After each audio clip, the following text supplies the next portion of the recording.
Ron introduced the stream. Yes, very good. Sounds good. We're going live. Welcome, everybody. Ronald, the rules lawyer, and you should be seeing on your screen. I'm gonna point out who is who. You all know me. Woohoo! Um, to my to your immediate right on your screen is Swing Ripper, who is my co-admin at the Rules Lawyer Discord.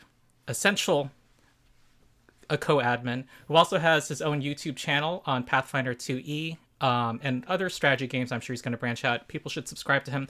But also, he basically was the kind of the pilot for the Marshals v Casters, for the Marshals team and the Marshals v Casters Yep. experiment we had nearly I 2 led the years ago. Marshals to an 0-3 loss because the dragon counted.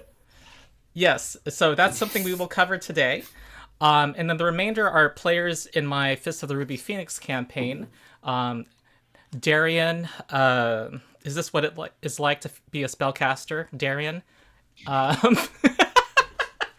Jerone, Jofu, and Ido. And let me, sorry, I have a number of windows to manage at the same time. Just give me a second and be patient with me. Lawyer. And oh no, I'm hearing myself. Screen. Do other people hear me? Point out who do you have your stream muted when you have it up for chat? To my to your immediate. Oh no, right technical difficulties is how we'll start. Is my co-admin. The rules lawyer Discord. I see the replay happening, but the mute button's on. Co-admin, and this makes zero sense. Channel on Pathfinder 2E, and other. Oh yeah, I am open in another window. Okay, thank you. Okay, that makes sense. That's what happened, and now I need to restore the former state of things. I had a plan. I did have a plan. Plans get derailed. This is how every stream starts. Yeah, this is live TV, folks. I just wanted to pull up my chat window so I could monitor that. Okay, here we go. Yes. Okay, so I wanted to give a State of the Union at the beginning. Where are we as a nation? Of the Pathfinder nation. So and as usual, every time I say something, all sides of the political debate need to stand up and applaud, even if you even if you hate my guts. Okay, so there's been I'm calling a rebellion in the Pathfinder community of players who have been dissatisfied with either the feel and or the balance or perceived weakness of casters. I think it's been a long simmering and a legitimate feeling that many players have had. However, it's come to the surface with some recent developments. First, the remaster and a not completely well-conceived PDF that was really a compatibility document for Rage of Elements that was titled Remaster Preview, where it basically came out from the developers that they're going to be adding your spellcasting mod to cantrips. I think in the end people would agree that's kind of more of a symptom of a bigger grievance. That first of all, I don't think anyone can really say it's confirmed that Paizo intends to weaken cantrips. Anyway, I have a whole video on that. The other thing is that the Kineticist has been really well received, which has the feel of a caster in that you're doing like creating lakes, creating infinite trees, making fireballs, but you're not limited by daily resources. No having to deal with spell slots. And for a number of people, that seemed to highlight, seeing what they wanted. For some people who are dissatisfied with casters, seeing kind of what they were looking for expressed in the class made people revisit the current class. And so I think another factor is that there is we have a happy problem of having a whole new influx of players into the Pathfinder 2E space with Wizards of the Coast, some of their moves recently, because I actually addressed this issue with my Marshals v Casters experiment a couple years ago, and it was pretty much received without opposition at the time. And then the argument went quiet until the new wave came in. So Yeah. The state of the community at that point was like, oh, that makes sense. Okay, moving on. yeah, okay, so casters do win. So and And despite it's being not that leader team casters are marshals, stronger. It's just that they have a different set of strengths. yeah, and they out strategized. Like Yeah. they have way more outplay potential. So I've been doing a series of videos that are kind of both to address some recent discussions, but also timed. If you're wondering why there's so many coming out at once, it's because my prediction is that the new playtest classes coming out this Thursday might quiet this whole discussion. Yeah. And I'm going to speak my mind while people are paying attention. So that's where we're at, and I want to tell chat. It looks like we have a good number of people in chat today. We'll do our best to follow it. I assume Swing Ripper. I'm actively rating it. Yeah, he always reads I just chat. haven't seen anything need to interrupt for. If we're not able to, if we're having trouble responding to everybody, then definitely a what is it called? A tip will get our attention, and. Yep.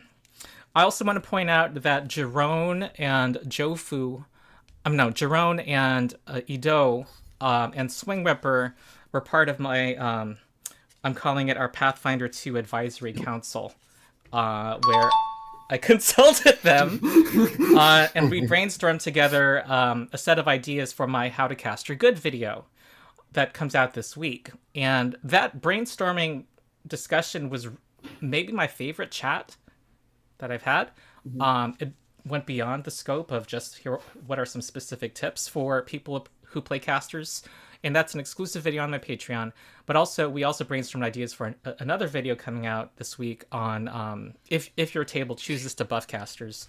What are some things that we would suggest in that regard? So I have, I'm going to go to my second screen here. I'm going to start with the trailer, which YouTube did not play for some reason. I followed all the instructions for getting a trailer to play. Whoops, I don't think people want to read about how to get cat pee out of a mattress. Hold on, let me go to the video I'm looking for. It really is live, folks. It really is I live. told you I had a crazy morning. Okay, I'm gonna share. Go to Discord. Share my window. This is all preamble. It's a Rules Lawyer production, so of course there's gonna be lots of preamble. What is this? No, that's not it. Oh, God. There we go. Okay, I'm sharing, and then I'm gonna play this little cute trailer. Okay, here we go. I think this will work.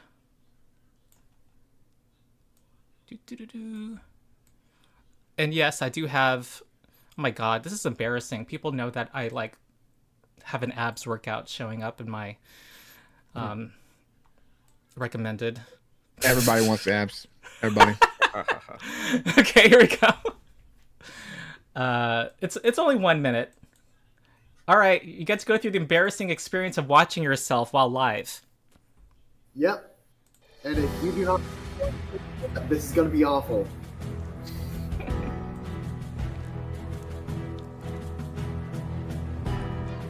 Okay, no save. It's gone, right? What? Oh, I thought there was a...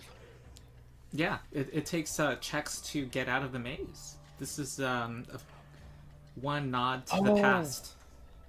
Right. This spell. That's why it's so strong. Holy cow! Yeah, conspiratorial is out. I'm just. Whoa. Is this what it's like to be a spellcaster?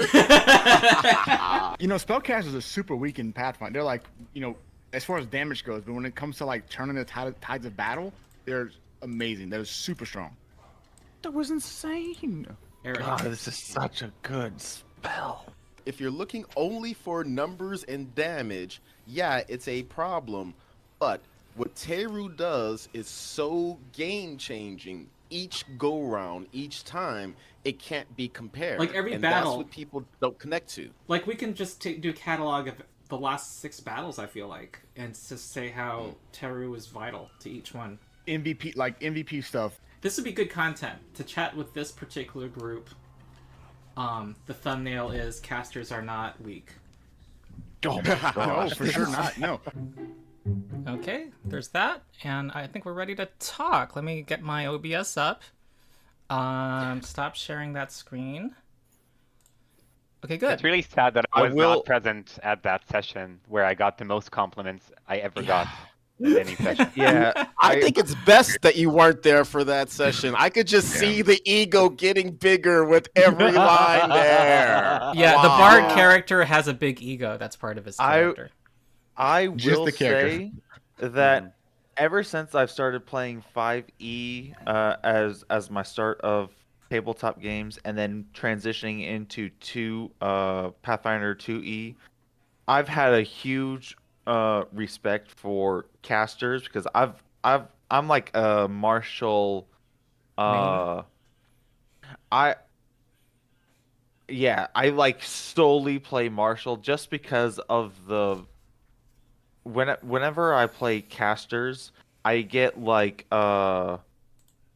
Analysis paralysis. analysis paralysis. That is exactly what I'm looking for. Yes, analysis paralysis. Like when I was playing Edo that day, I couldn't decide what to do because every single spell that I would do could cast would have changed the tide of battle in a different way, and it was like they're all so good. I didn't know what to do, and so I do have a huge respect for anyone that wants to play casters.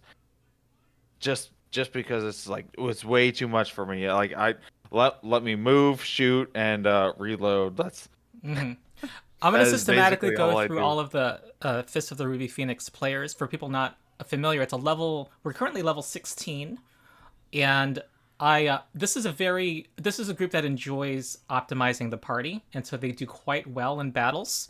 I have tuned the adventure path up, and they still do quite well. I treat monsters as half a level lower for XP purposes, and build encounters doing that. I've given the elite template to things. Even after doing that, sometimes in our last session, you spent an hour strategizing. So I'll let you guys tell that story. But I'm going to systematically go through the Fist of the Phoenix players. Darien, I'm going to give the floor to you again. Like, overall, what's your thoughts on the casters are weak discussion? And Darien plays our gunslinger, Skitter. So, as a gunslinger, everything is very streamlined. My action economy is so constricted due to the need to reload, so I have to use one of my actions to do a reload action with a gunslinger reload, which I usually do like running reload so I can move and reload. And if I want to use any ammunition that kind of changes my shot, I have to do an activation action and then a shoot action. So it's very constricted of what I'm able to do. And so honestly, whenever I play Skitter, I'm able to just already have in mind what I'm able to do, and when it comes to my turn, it's all honestly very quick when I'm able to just say what I'm gonna move, shoot, move, basically, or activate, shoot, move, but when I played that Ito's character that day, throughout everyone's turn, I'm just like thinking, do I use what was the on a failed save they become clumsy 3. It was Synesthesia. synesthesia. Yeah. Do I use synesthesia? I already got maze going on. Do I haste myself so that I can move? Like, what do I do? There's so many options. And maze needs to be sustained. Yeah, maze needs to be sustained, so I need an action for that. And when I was trying to figure out what to do as a caster, I'm like, he doesn't have many things that really damages, but I don't really think that was the point of his character. His character was more of, I control the battlefield because I've got my barbarian that just hits everything and does damage. I've got my gunslinger that can do damage over time with persistent damage ammunition, as well as sometimes they crit for just a lot of damage. I've got my rogue that debilitates and does damage. I've got my monk that stuns everyone and does damage. Like, do I need to do damage is what I kind of felt when I was playing Edo. And is that correct? Or not Edo, Teru. Is that correct, Edo, when I was playing your character? Is that like how you built your character? Go ahead. Sure. Okay. Yeah, I guess sort of. I, I, the, I, this is not the first time I've only played two characters in Pathfinder, and both of them have been bards. And the first one was I joined the group. I always like build my character around a given group, and the first group was like 6 players except for me, and they were all marshals, which I thought was ridiculous. So I was like, okay, then an AoE buff that buffs all marshals is probably the best thing. And so when I joined this group, I asked you guys, what do you want me to play? And you said something like, we saw that we played well with occult and divine casters, and we're all marshals, and we need someone to buff and heal, and maybe sometimes go into melee. So I was like, yeah, I'll just same old story. Then yeah, this is how I built my character. It's true. Yeah, I mean, part of it was a self-fulfilling prophecy, it sounds like, too, because you had an imbalanced... I mean, well, everyone else was a marshal. And so it kind of... If you're asking the question, your first question is what will make this party successful, then in that situation, you would go the way you want to go. But not every party has only one caster, and so I think I'm gonna shut up for now and go through the group, and also point out someone should tell the story about what happened in the last session. Who wants to be next? Oh, or Darien, do you want to say what happened because you were involved? Well, it was really funny. Like, we all were like planning on, what do we do? Do we cast this spell? Do we prepare in this way and that way? And we spent a freaking hour, and Jofu was kind of like, all right, let's get this thing chugging along because I think we're just gonna kill this thing. And the way the combat was set up was, one of our characters was gonna polymorph into a boar. I think that was Kailen and Jerome's character, and one of their players on the enemy team was going to polymorph into a tiger.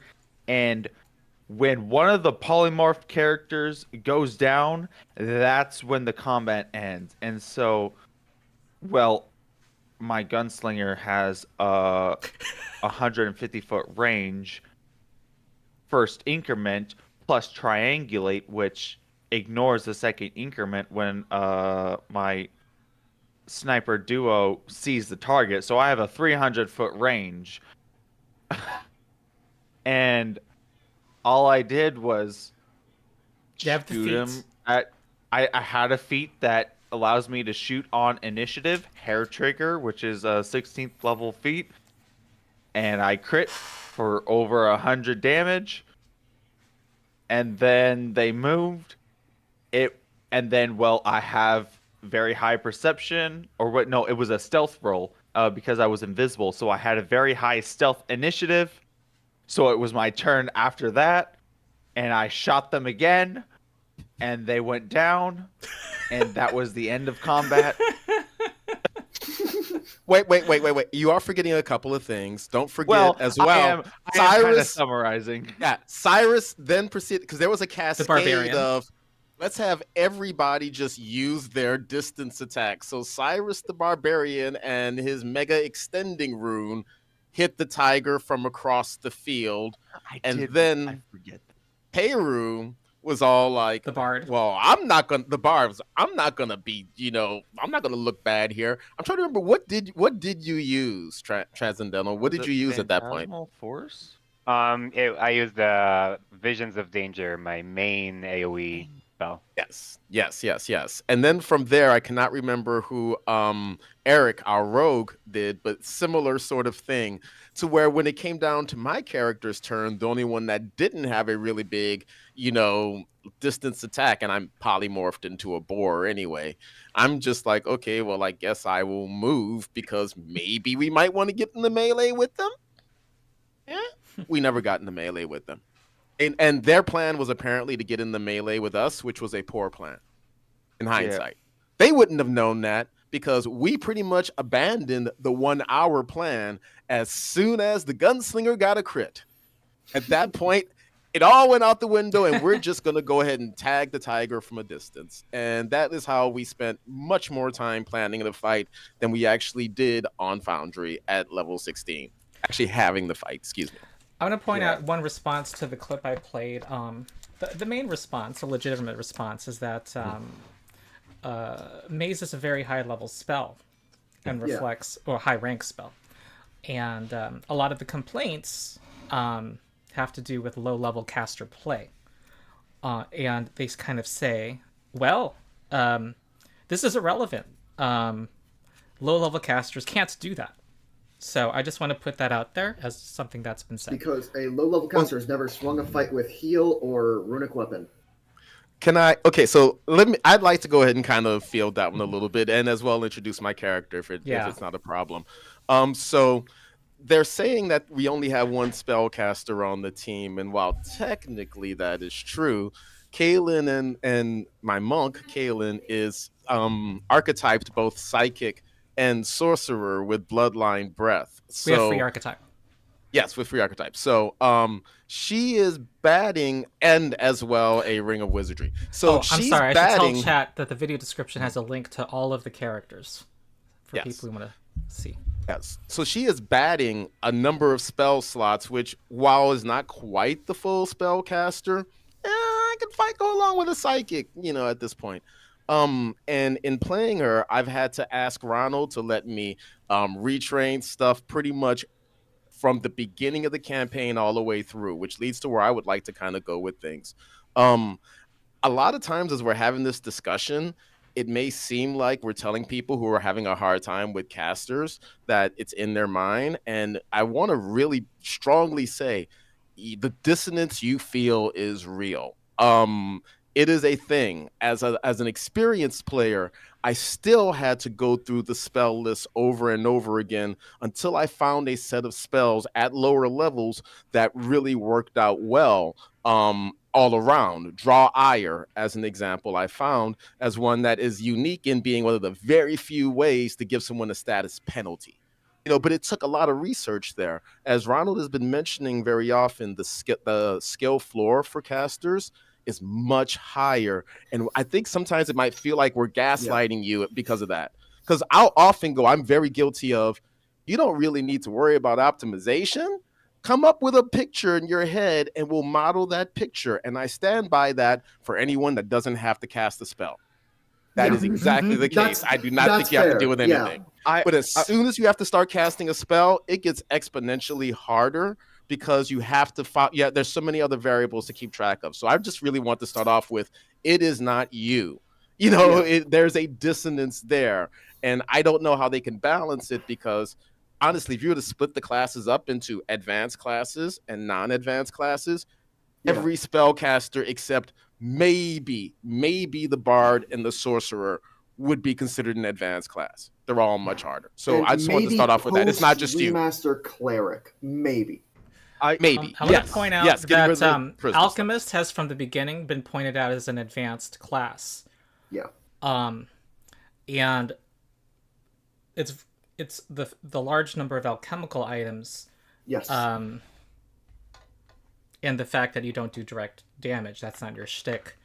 Yeah. People accept for that, and people forget that for casters, people are just used to it with casters that you have these huge spell lists. The casters have a lot more options to deal with than alchemists.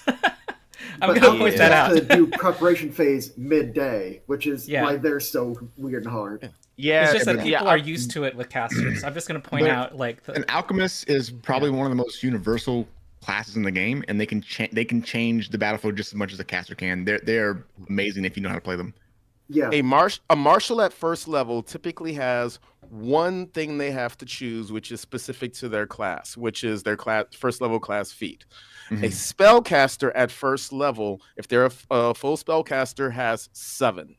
It is not the 5 cantrips and your 2 spell slots. It is not the same in terms of complexity. And my closet being open in the back is bothering me now. So I'm going to go ahead and let it move on to somebody else to introduce their character. You want to do me and Eo real fast so we can Yeah. go on with the okay. So all right, I play Cyrus. So we're level 16 or 17 now. So I play a dwarf giant barbarian, and I will say there's a huge rush of like adrenaline when I get to rush into combat and play like very close quarter combat. It's very like consistent high damage output. As a giant barbarian, I have this massive weapon that can swing around the field, the meteor hammer, and I'm doing like when I crit, and I crit a lot, I'm doing between 90 to 150 damage per target I hit, and sometimes I'll hit and crit multiple targets. It is very visceral. It's very exciting. It's the most adrenaline rich thing I've ever done. Now, with that being said, Cyrus from a character came in with one particular goal. This group had a tank, and I actually had multiple tanks. It had spellcasters because I was going to be a magus. I was going to be a bard, but Teru was already a bard. So I said, okay, what needs to be filled in this group dynamic? And everybody said we had all the things filled. So I said, okay, I'm just going to be a single-minded fury barbarian. A single-minded fury warrior is the play in my head. So I built this character very particularly to just do high damage, and that's all he does. All Cyrus does in combat is does a lot of damage. Every round he does an extreme amount of damage, but whenever the casters come up, they actually turn the tides of battle constantly, every turn. Every time they cast a single spell, if Teru or Kailen cast invisibility on Cyrus, if they cast haste on Cyrus, if they do anything they do is going to turn the tides of battle significantly, and it shifts. You feel the tides of battle change every time they act. It's not just once every once in a while. It's a constant thing. So and they also get to do something else that I don't get to do. Is they get to do things from range. I think people forget how dangerous Pathfinder is, and playing a low-level marshal right now in another campaign, I get downed a lot because I play a magus, and I get downed constantly. Being at range in Pathfinder is such a boon, and I think people forget that it kind of Pathfinder is so balanced that people think, okay, we should do the same amount of damage every turn. But me being in melee range, yeah, I might do more DPR, but you're not getting killed every single combat. I've almost died. My character's almost died three sessions in a row just from being in melee. So I feel like that's a very significant thing that we don't bring up. And I also feel like people come from 5e and they have this idea of what casters should be. And they are. It's just in a different manner. I'm sorry, Jerone, you want to say something? Oh, just want to say on that specific last thing, I think they feel it's justified because they have fewer spell slots, and so they think, the slots, that there's an adventuring day thing to balance that you're dealing with, and that your spells are supposed to be your party's expenditure of its limited resources, and so they should be bigger, showier, stronger than what an at-will ability does. So I think where that perspective is from. We've done like 6 combats in a day before, like and we've done pretty well with as far as like spell expenditure goes, right? Like, yes, I think our limit's been 9. Okay, there you go. I will say that in terms of a number of combats per day, that's probably a product of being high level, because the higher level you go, the more spell slots. At least in Are this we case, forgetting cantrips? Edo and well, uh, cantrips are different from 5e because cantrips scale every level. Mhm. Are just Spell rank. they scale to your level instead of 5e, which I feel like is like every 5 levels. Yeah, and they don't run Uh-huh. out. Like cantrips are Well, extremely powerful in 2e. yeah, they don't run out, same as 5e, but they scale differently than they do in 5e. They scale with your character rather than like every 5 levels, as I think I remember. And so they are much more prevalent and useful in Pathfinder 2e than they are in 5e. But in terms of being able to like go through like 9 combats in a day, I think that's a product of um being high level and having so many spell slots in general. Yeah. That because if you were level 5, I don't think you would be able to do that many in a day. And the In other- party in did other run out of campaigns- steam on that day. You did Huh? rest because you And were out of also when steam. We did run out of steam, Yeah. yes, but Mhm. we would have ran at least Edo and Kailen would have ran out of steam much sooner if we were like fifth I've level. done Extinction Curse and a few other like low level campaigns, and in those campaigns they have like 5 or 6 fights in a single day. Yeah. And you do it. Now, once you run out of spells, which it happens after the first or second fight, you just have to be more creative. They're lower level fights, so like you can get over them much faster, but they're there. Like the 5, 6, 7, 8 encounter a day thing is a thing even at low levels, and you can do it. It's just people want to blast every single encounter, and that's just not how it works sometimes. So That is I true. want to follow up on that because we were talking a little bit about the various roles of the people on the team.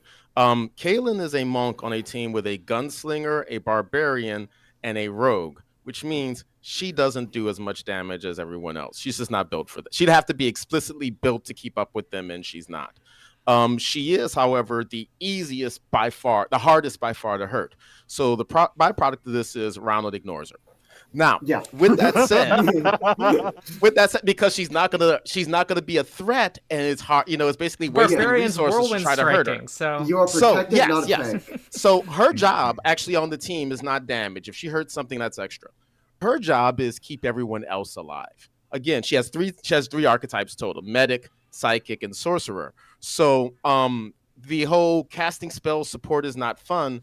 I would argue when the barbarian is getting jumped by everybody, because he will be, and Yeah. you turn him invisible, which, by the way, thank you, Transcendental. Now we've become invisible so much. Ronald's killing that one. So we can't overuse the tricks. Can't overuse them.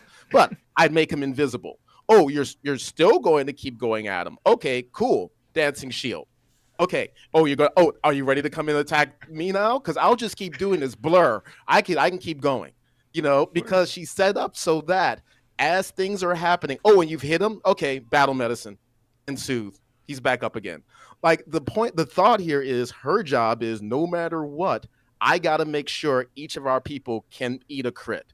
By the way, just as a strategy, I find it's best to keep people healed up enough so that if a crit does happen, it will not instantly kill them. One of my favorite moments is with Darien's gunslinger when the bad guys finally caught up to him, because he usually doesn't let them do that. They kind of caught him one day. So Kailen, again, she's a monk, just zipped across the battlefield, dancing shield with a tower shield while using a warding statuette to go ahead and basically cast shield on her. And so Darien, and this was not recorded, unfortunately, started going, I'm a tank now, because Kailen made him one.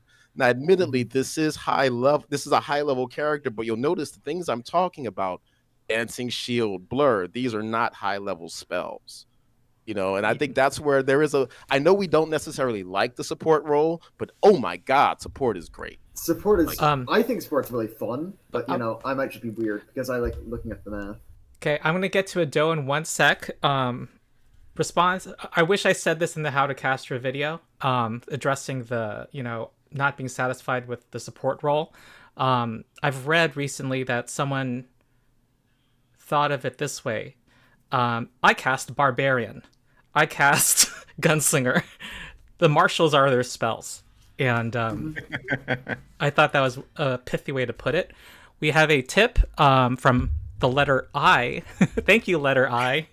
Sesame Street. Saying, Or is that a lowercase L? possibly. Oh, it's ambiguous. I have no idea. Ambiguous eye.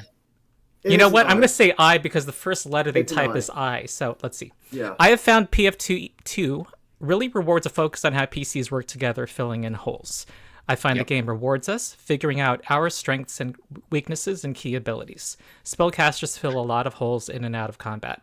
And I wanted to say that too because I feel like as a group, we are a group. We are a fine-tuned, well-oiled machine. And like as everybody's talking about what they do in combat, it's like, yeah, the reason why you're able to do that in combat is because of Ito, because of Kailen, because of Skitter. Like we're all able to do what we can do in combat because of each other, not because of lack of each other, right? Like Cyrus in no universe will be able to do what he does without the support of the rest of the group, and vice versa. Like he plays that tank role spectacularly, which allows Kailen to do the support role. And if Kailen can't do the support role, then Cyrus has to he has to be a tank. He has to. If not, then Kailen's gonna die or Cyrus something's gonna mess up, right? So I feel like 2E, and I feel like this in all levels of combat and all levels of play, you have to play as a group, as a team, and if you don't, then you are going to fail. And that's been my experience the entire all levels of play. If you're not Jerone working would together, agree you're with like me, I one think level below if the with party your doesn't stats. want to perform at that level, you can always adjust encounters. And then you can adjust down. But Yeah, Yeah. But what's interesting is you'll notice it and you'll see it in the Ruby Phoenix campaign when one of us is missing. Because he's still pulling back, you still scale it back for 4 players, but we suddenly have a role that's missing, and one of us is trying to play the other person's role.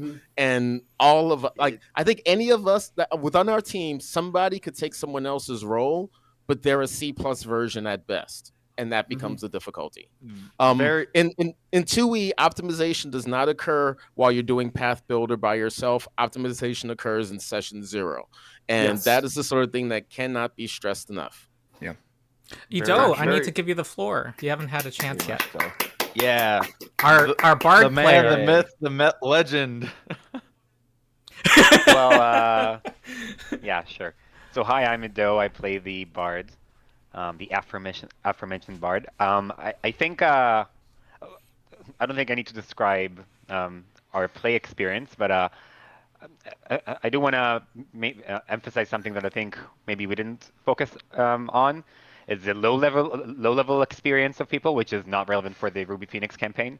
So as I said, I play a bard after having played a bard from level 1 to 4 in a different campaign, and I feel like sort of a hypocrite on this, being on this stream, sort of, but not really, because when I played that bard, I made a Reddit post that it wasn't the post, but in some comment I said that like I'm really frustrated with my no maestro bard, which by the way is a great it synergizes very well, and I was like I'm really frustrated with how I feel like compared to the marshals I'm not as useful, and I understand that in higher levels I can see from using optimization how I will make how my character will be great, but at this point I wasn't feeling it, and even though I think in that comment I also mentioned how I'm really good at demoralizing, and how I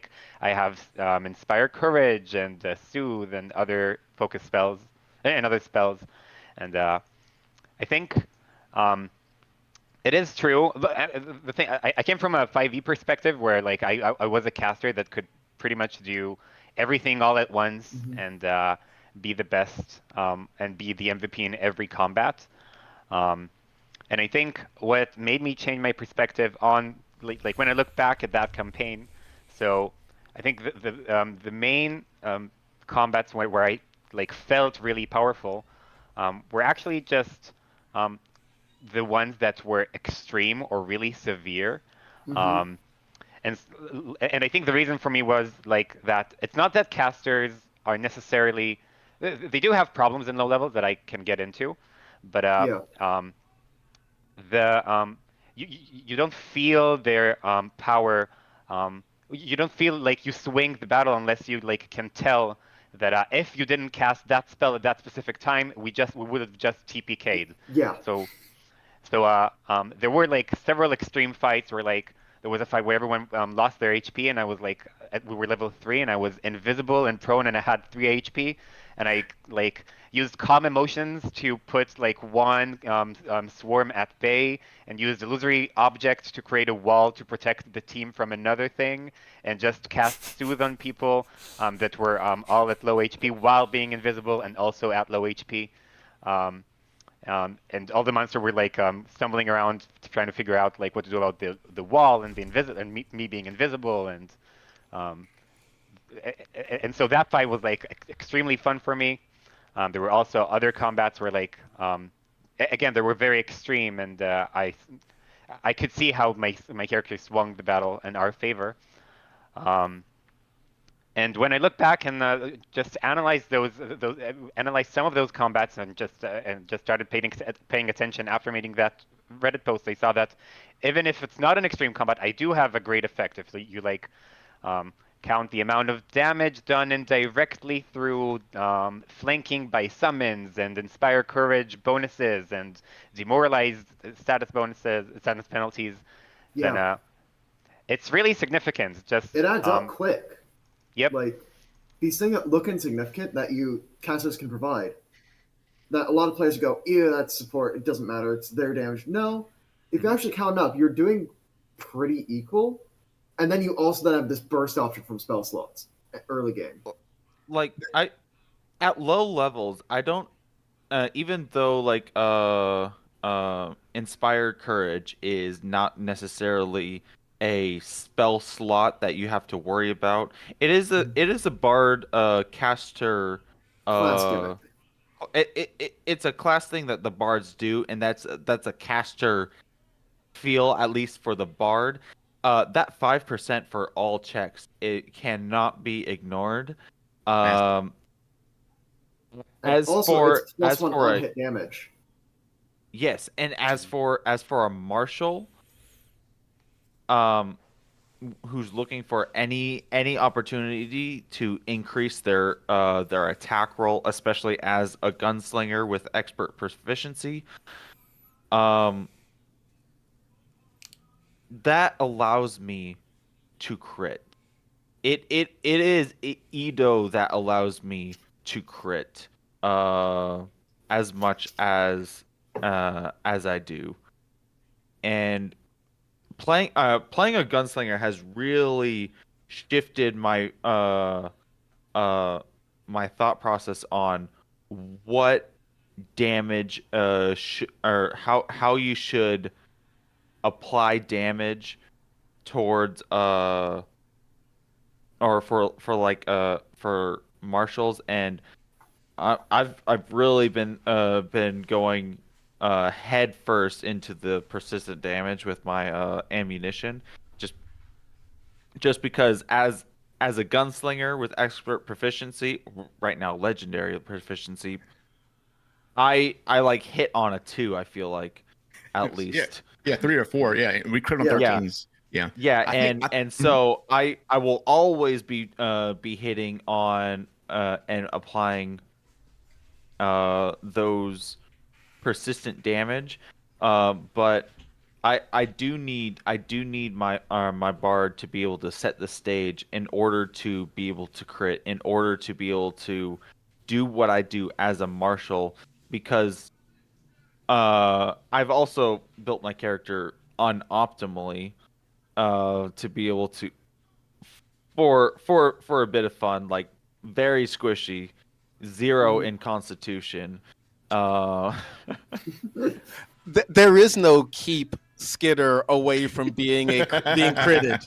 Like at full health, she could still be critted and died. So like, I just got to be able to get She's there the quickly. glass cannon.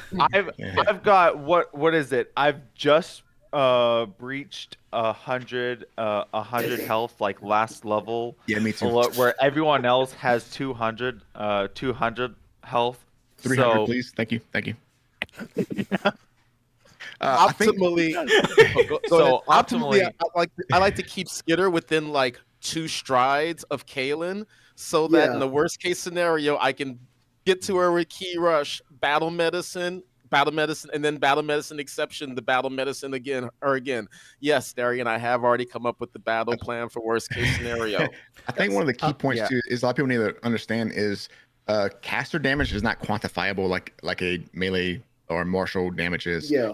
You can't just say, hey, they do 100 DPR. No, like we don't do 100 DPR without the caster. It's just not quantifiable. We can't just put it on a chart and say, okay, this is how much damage that Teru does. Everything I that will caster say does though, is based on situation. Yeah, I will say though that I wanted to like again emphasize the low level experience. I think even though like what we are saying is correct, there is something to be said about casters being actually weaker and more hard to Yes. play at lower levels. Compared to who though? Compared to because as a melee at low levels, it's difficult and there's angst Yeah, as well. but you don't have as hard of a time as the casters at low levels. I do. Yeah, I do because I go down a lot. Yeah, my you go down, but so does the caster. If not they're playing effectively, like not they're playing at range, not they're like doing like they have things to keep themselves alive. I have to be in front of the multiple mobs at sometimes, and so I'm getting flanked or off guard, and I'm having to rely on the casters to keep me alive or to like turn the tide of battle, either with bless or with heals or with battle medicine, to stay alive. I feel as a low level. I'm level 3 right now in my as my marshal, and I feel constantly angst of being weak at low levels, not just Yeah. the casters. I'm calling on myself and then Jerone. I also went Swing Whipper at some point to give a report on and his thoughts from the Marshals v Casters experiment. I think that'll fuel some more discussion. I'm going to go in like 10 minutes, so if I could jump in and do that. Let's do that now then. Because the Marshal vs. Caster experiment was at level 4, which is a decently lower level thing. And it was... I'm going to specifically refer to the second one because the first one was arena fight where Darkness Cheese happened, whatever. Doesn't really matter. Wasn't really representative of the actual game. Experiment 2 was a party of all Marshals and a party of all casters would go through a dungeon-like experience. Very nebulous, more gated off, very experimental, blah, blah, blah. And this is all on my channels. You can find them. It's all on channel. It's on the second channel. Whatever. You can find it. But basically, the gist was Team Marshals need to spec everybody into being utility. Team Casters spec everybody to be able to wear heavier armors. And they were basically just like trying to poach the other person's thing completely. We weren't allowed to archetype into each other's classes. But we got really close in a lot of ways. Like, Marshals had no conclusive healing, so we had several people with medic. What was the point of going all martial or all like? What was the point of the hypothesis? Experiment. Okay. The experiment was that caster players like we are so much weaker. Casters are useless, and so we I honestly didn't think of that controversy. I just thought it would be like fun, the rivalry. Yeah, no, but it eventually became about that because the subreddit discourse got very bad as we were working on it. Rather, as you were working on it, because I was not part of the team running it at this point. But didn't the casters in the PvP battle? Didn't the casters wipe the floor with Marshals? They wiped the floor with Marshals because they had a lot of ways to manipulate the environment that the Marshals simply could not deal with in any reasonable way. So what were those ways? So they had a scroll that would create a wall of wind around an area, then filled it with a bunch of mist and had ancestry features let them see through the mist cloud perfectly.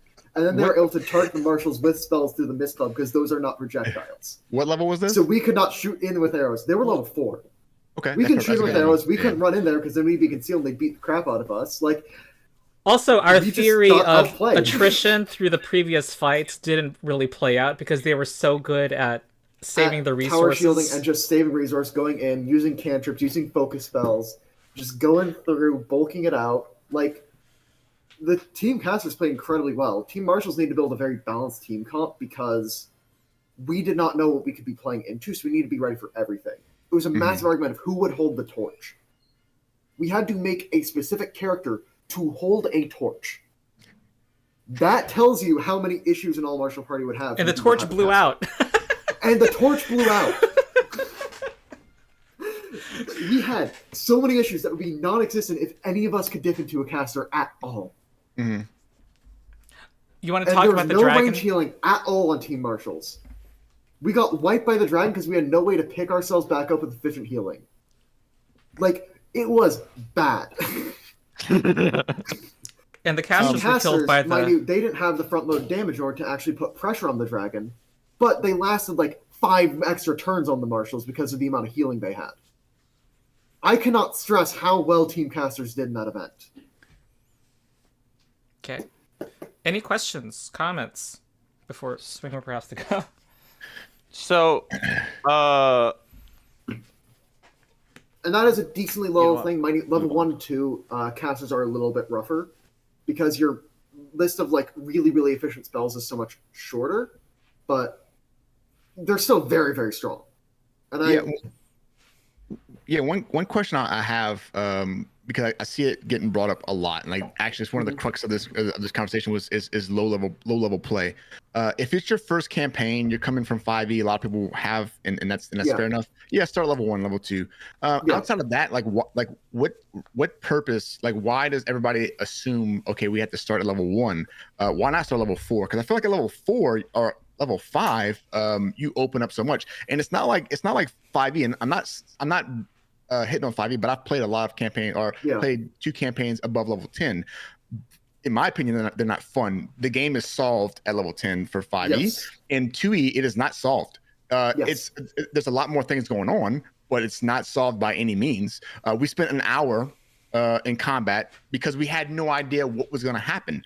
We spent 1 round destroying the encounter, but like that's not to say like that encounter could have went 20 other ways. 20 other ways, yeah. Yeah. So what's I don't know why everyone feels like they have to start at level 1. Like why? Okay, if you feel like you're weak at level 1, then start at level 5. Like talk to your I have GM. a GM perspective on this. I will say as a pure martial player, if I were to play a caster, the analysis paralysis from starting at level 4 and up would probably get to me, and I would need to train myself by playing level 1 through 4 first. Okay, so let's say you've done that once already. Let's say you've done it already. And so now it's I your do second not time think playing. that's fair argument for people trying the system. Is if you've played the game already, it's easier.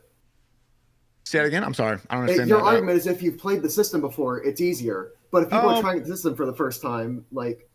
Yeah, I'm not saying that because I've played the system, since I don't know how long has it been out for a bit, and I still I don't like playing casters because I had that same issue. I tried playing we did a one shot for I was a psychic, and I was like, what the hell is going on? Level 20 psychic, what is going on? It was bizarre. It was like I felt I had to talk to my GM.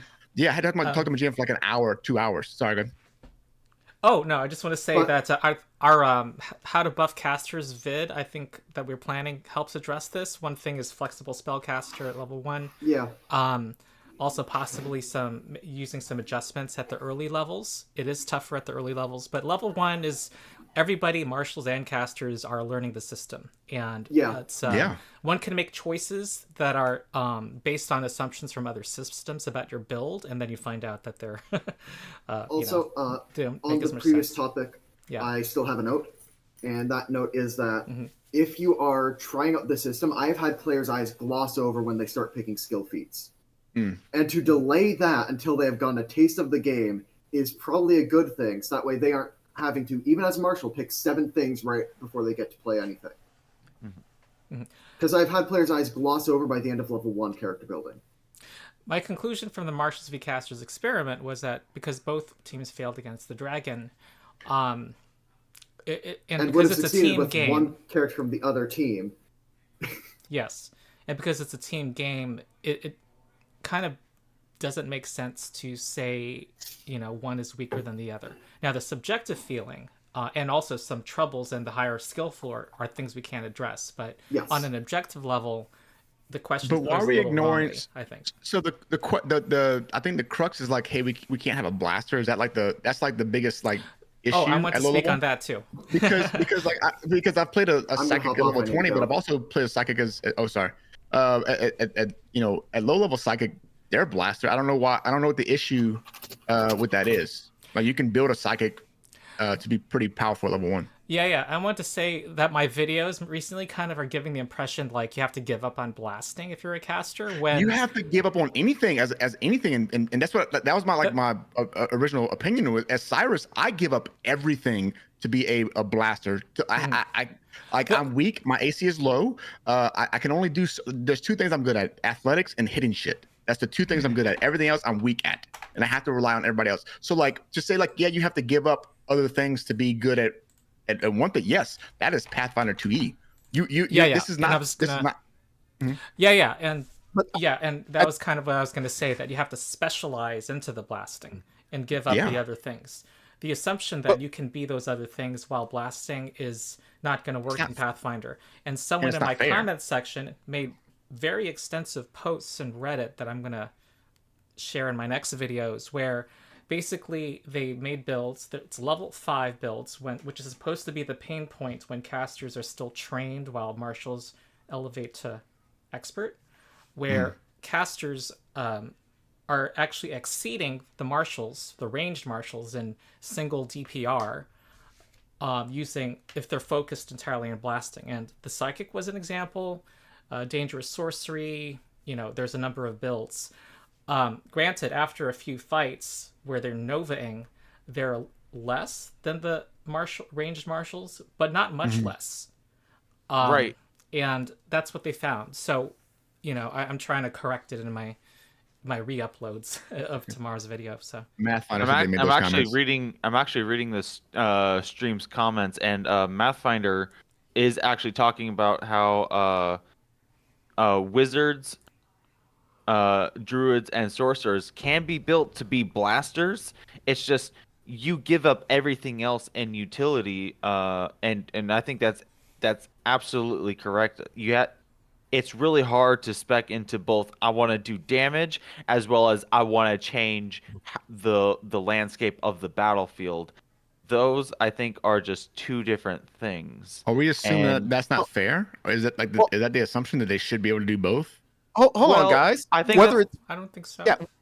I want to jump in. Whether it's fair or not, that is the assumption because there's another system with a much higher market share. And in that system, yes, you can blast and you can do, battlefield control, blah, blah, blah, as an example. Because I think that leads back to what Transcendental was mentioning earlier about that experience as a new person coming in. At first level in 5e, and if you want to do battlefield control, you're doing create pit, which basically is maze with a savings throw, right? Like Yeah. it pulls you totally out. The converse, and I want to just do a quick scan through here looking at archives, might be what, mud pit for a little bit of difficult terrain. Like it's not even close to being the same. And that is an expectation that we can't be mad at people for having. It's reasonable to assume first level spells are going to be that big, whereas actually the only ones that are like slow, runic weapon, etc., etc. Magic Those weapon. are basically the equivalents of the 5e first level spells. In I the will How to say- Cast Your Good video, I think that, yes, they are weaker, particularly at rank 1. But not that much weaker if you are using them in the right situation that they're built for. There's a tip from letter I or letter L. Pathfinder Society makes you start at level 1. You can respec at 2, and you cannot go above 9 to 12. And the bounties and quests are heavy leveled 1 to 4. So, just to underline that people are playing at the low levels. So That would be So like many a whole people wanted different to conversation though, because society has its own it has its own rule set that you can and can't do. There's certain things you can build and cannot because it's meant to be like as balanced as possible, right? Like so that'd be like almost a whole another conversation, right? Mm-hmm. Hey, Ito, your character, even though it often is like a support, changes the battlefield in many ways through support spells. You still have damaging spells in in terms of visions of danger, and I believe telekinetic projectile and a couple others. Do you feel like those are lacking, at least in our campaign? Um, so specifically, Visions of Danger is, I think, the most potent damaging spell I could find on the occult spell list. And that one specifically is pretty good. But I will say that it is true that you could build a blaster caster, but I think you could sort of build a blaster caster, but I feel like people feel like if you just having the spell fireball and casting it at your top slot should be good enough to justify doing a lot of damage, even compared to the marshals, because people feel like, well, forget the fact that I have access to this entire spell list. I had to spend a resource. Well, the marshal didn't have to spend a resource to do this amount of damage, and so why is it not doing more damage than the marshal? And so I do feel like they are lacking in the sense that they're not better than Cyrus using whirlwind attack usually, um, but they're good enough because my character is not specialized around blasting, and I can do this, and I can also do all sorts of other things with my spell slots, and I use these damaging spells specifically when it's called for. So yeah, I do think. And Mhm. I think I've seen this request. People wanting to, for the downside that you use a limited resource for your damaging spells to be more destructive and more powerful. I see that desire, and some tables could do that, but it does pose a. I think it's a challenge to the encounter balancing system that they figured out in Pathfinder, which assumes the party can kind of handle that a severe encounter at the start of the day and a severe encounter at the end of the day are similar.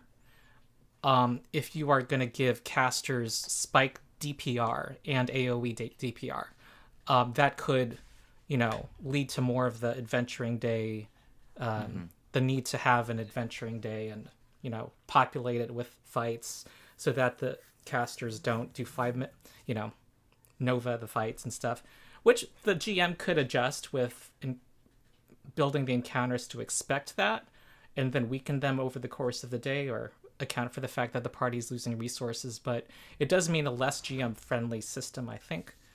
So I'll just point that out. I think that's the fun thing about having multiple encounters too, especially at low levels, or even at high levels. Like having a 5 encounter day. My experience in 5e was having 2 encounters, Nova, and then rest. Like that was the cadence of battle.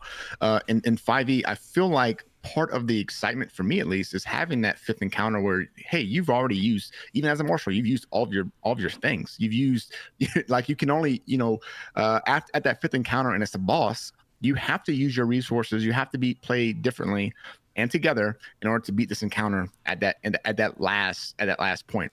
It's the same thing if you have the boss encounter first and then you have 4 more encounters after that. You have the same situation because you Nova the boss down, and then you have to basically like struggle through 4 other encounters because you've used everything in that first encounter, and it becomes very exciting. It becomes very rewarding whenever you're having these low-level encounters or like a medium encounter that you're struggling through because you've used all your resources. That's part of the fun, at least for me, is using resources. Yeah, sorry. Someone made a comment that I think is worth noting. Someone asked, can you exclude several OP spells that everyone is using because they are OP and have this discussion again? So I think that's I told think that's a people really good to comment. feel free to mention things we plan to mention in our How to Caster Good video. Go ahead. Yeah, so I just want to say that is a good point. And I sort of I don't think I can because I think there is a reason when people say casters have a higher skill floor. I think when compared to 5th edition, Pathfinder 2nd edition does a really good job of setting a ceiling to the power of everything. But when it comes to spells specifically, they do less of a good job of putting a floor. So there are not like there are the good spells, the what you call OP spells. I feel like they're not actually OP. They're just like exactly right near the ceiling of power spells are allowed to have. And there are also, but the power of spells varies, and the average spell is not that close to the ceiling. And so it is true that, and that's not as much the case for I feel like feats, for especially for marshals, because there aren't that many feats, and they go through several, and they go through playtesting, and so they come out much more polished and much more closer together. I feel like in terms of power, and even if they don't. Um, every class has like they don't have that many feats, and the one and every class the playtesting makes sure that there are feats that are powerful, that are close to the ceiling, and so um, um, when playing a caster, you do sort of have to play a caster well. You do have to sift through a lot of spells and find the ones that are specifically good. When you do that as a marshal, you just have to go through like 6 feats, and one of them is close to the ceiling of power. I feel like.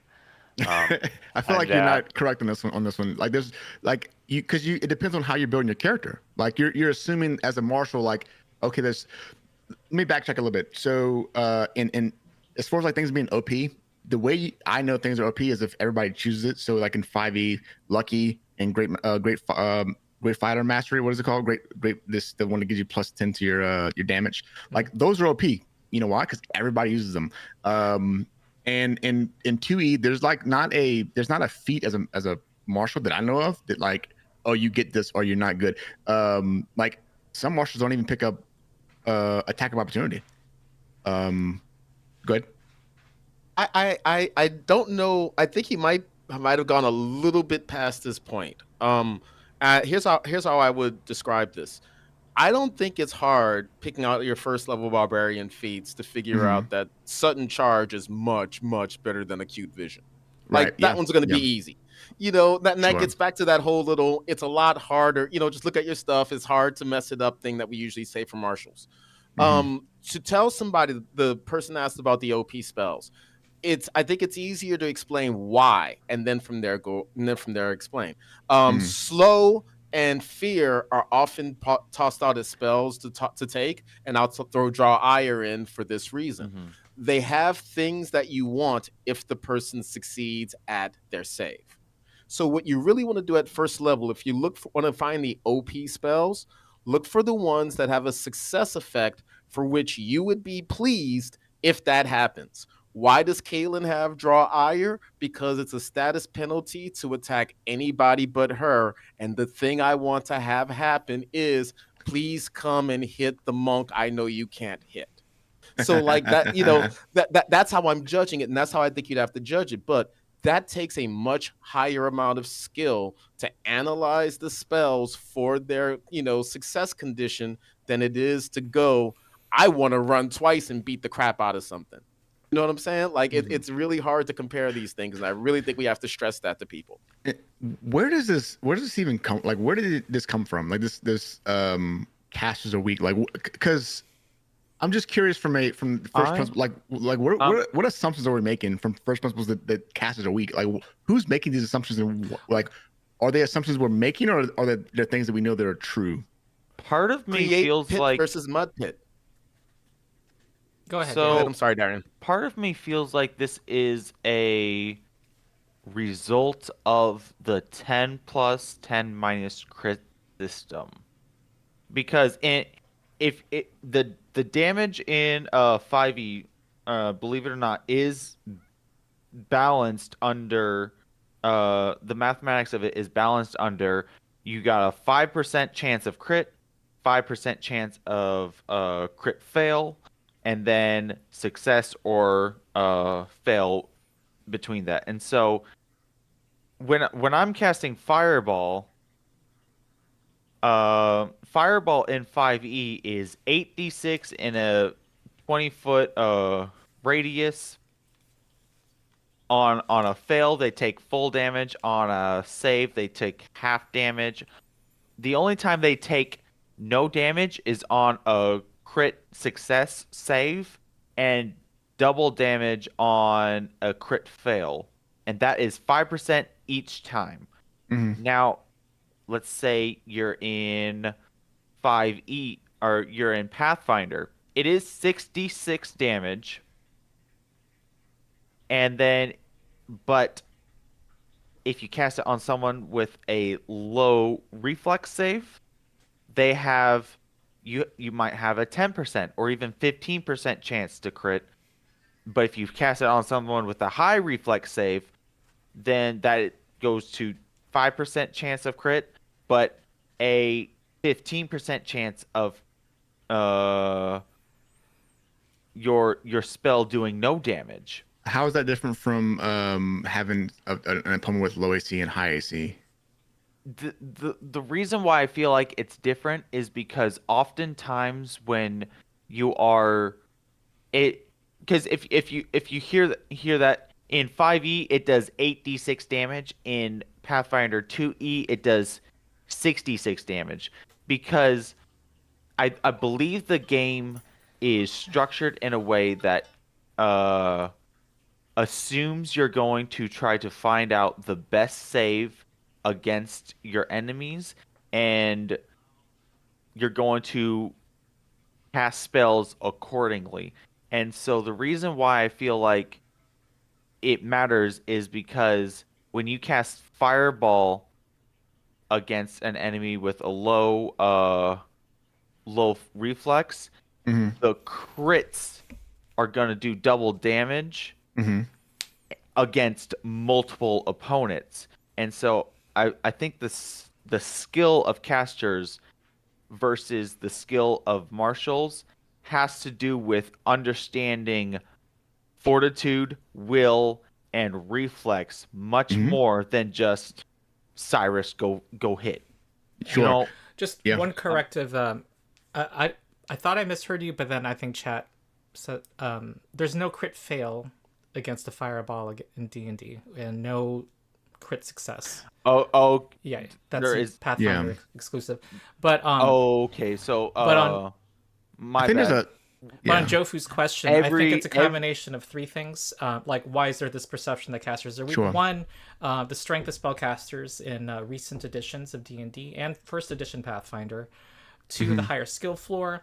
And also, I think specifically, people will have a habit coming from they'll assume that the way you approach a limited daily resource is you use these against the tough fights, when actually that's not often the best way to do it in Pathfinder. Like, oh, there's a boss creature, so I'm going to aim the Raven Feeblement against them.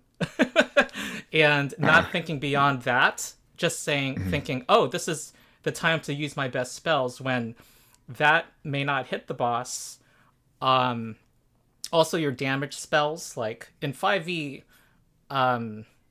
Guiding Bolt does like 6 to 24 damage or something like that. Like, you're not gonna find just these spikes in power from your spells, at least in the first levels, which a lot of people will then use in what they consider are the tougher fights or higher level individual foes, and it creates this like disappointment loop. I think that's at play. I think I don't completely agree. I think there's a fourth reason, and also I disagree with the third. I think the fourth reason is again low-level spellcaster. Fight. Sorry, low-level spellcaster is also a reason. Specifically, if we Jofu mentioned comparing like low-level casters to low-level melee marshals, when he said that melee marshals die more often. I still think casters have a harder time, but let's try to compare apples to apples. Let's compare casters to ranged marshals. So at first level, what you have is a caster has lower saves, lower HP, 2 spell slots, and cantrips. While the ranged marshal has higher saves, higher AC, higher HP, and their weapon and 1 feat or something like that. Are we making the assumption that cantrips aren't powerful? Or So, are we assuming that they are? So I'm not making assumptions. I'm using spreadsheets. Well, And no, I yeah, compare okay, the yeah. damage. Okay, so yeah, but are we saying that cantrips, just for the sake of me understanding this argument, are we saying that they're good or bad or neutral? Like, cause Yeah, so specifically when I compared them, it seemed like a 2-action cantrip does pretty much as much damage as 2 strikes from a ranged weapon, from a okay, bow, which makes them comparable. But it means that but using 2-action cantrips is less flexible than using 1-action strikes that you can spread out. It doesn't interact well with feats like Ranger might have a 1-action 2-strike option and stuff like that. So if you put aside the spell slots, casters are pretty much they are worse than a ranged marshal at saves and AC and HP, and their damage is comparable but less. But they interact less with the action economy, and so their power comes mainly from just having those 2 spell slots and maybe some other class feature that they get at lower level. And if those 2 spell slots are relevant twice during the entire day when you cast them.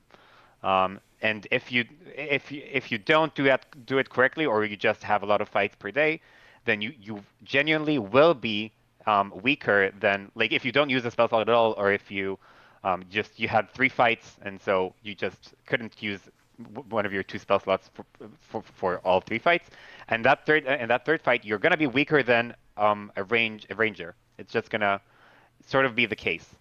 yeah. Why are you using your big spells like versus your cantrips though? Like, I feel like if you're preparing, like this goes back to like the idea of like it's more advanced than being a marshal, because being a marshal, I would agree. Like if you're gonna play PF 2E, my first character in 2E was a fighter, just so I can understand the game. As a fighter, you go in, you attack, or you sudden charge, or you whatever, and that's it. As a caster, though, you have it's more advanced, but you, in my opinion, you have there's a higher ceiling for what you can do and how you can turn the tides of battle. That's the whole crux of this conversation. So like as a caster, why are you spending your nukes? Why are you spending your big damage or your big utility spells? It's probably because you really need them. So like, why are you casting magic, magic weapon? Why are you casting these, whatever your electric arc, or not electric arc, whatever your higher level spells are at the time? Why are you using those? And it's probably because you absolutely need them. So as a caster, like, were you thinking about this beforehand, or did you just cast it because it's there? Yeah, exactly. So that's my second point where I disagree with Ronald's third point. So thank you for leading up to that. You're welcome. Alley, there you go.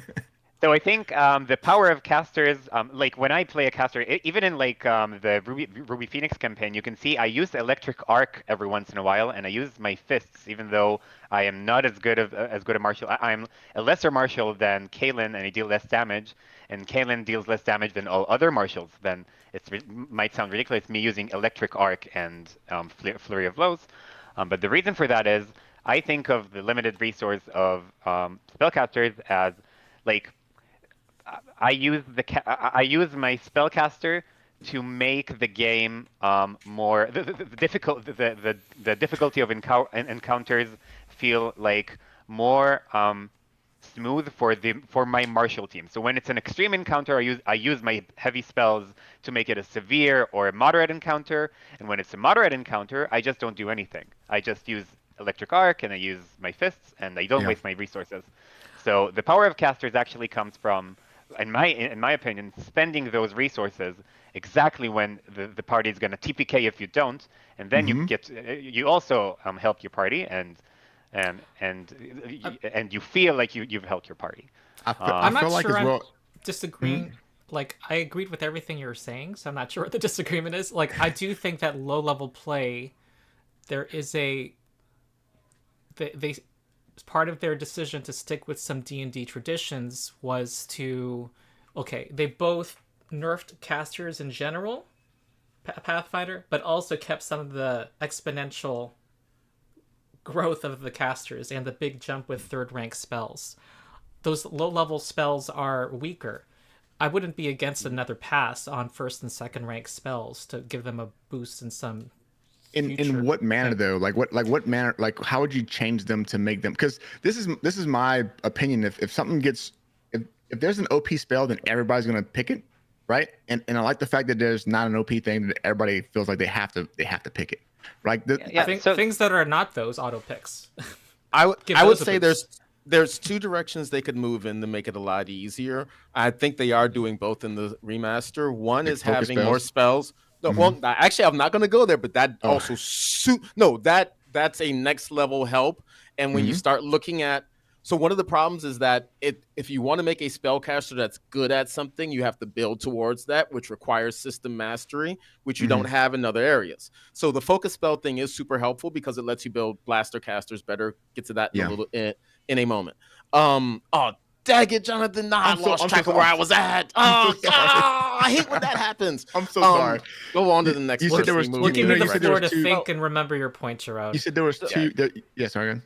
Yeah. Oh, it's harder. It is just harder from a skill standpoint in order to do those sorts of basic things. Like, and I don't remember. Come back to me. Okay, I'm when so you sorry. remember, Jerone. Well, okay.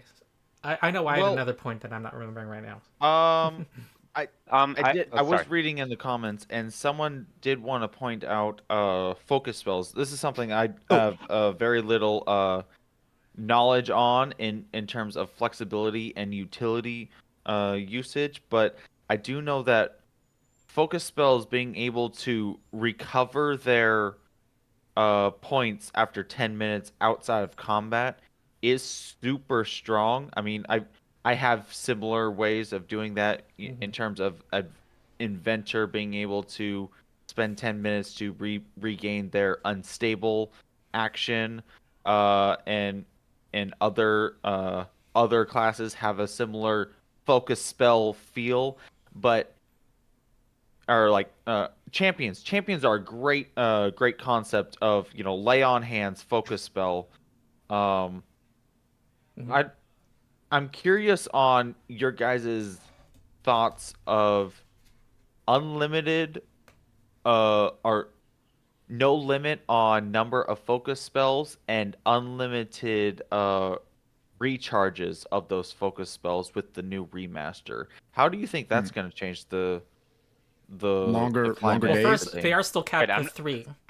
Yeah. They're still going to cap it. Oh, at they 3. are capped at 3? It wasn't in the PDF, but they clarified that Oh, it's How do you gonna be capped how at do you I was- mean But like 3 per day You or can recharge all 3 every single, like after 30 with 30 minutes, minutes of refocusing. So- yeah, that's so we can also technically going have- forward. okay? So, but in the How to Cast Your Good video that comes out this week, this doesn't answer the question, I'm not trying to say casters are balanced at level 1 or 2. I'm just on the practical advice side at those low levels. Or How to Cast Your Good video says focus spells. That gives you, if you think of those as comparable to a first rank spell, and you have 5 encounters that day, you have 5 more spell slots that day, if you think of it in that standpoint.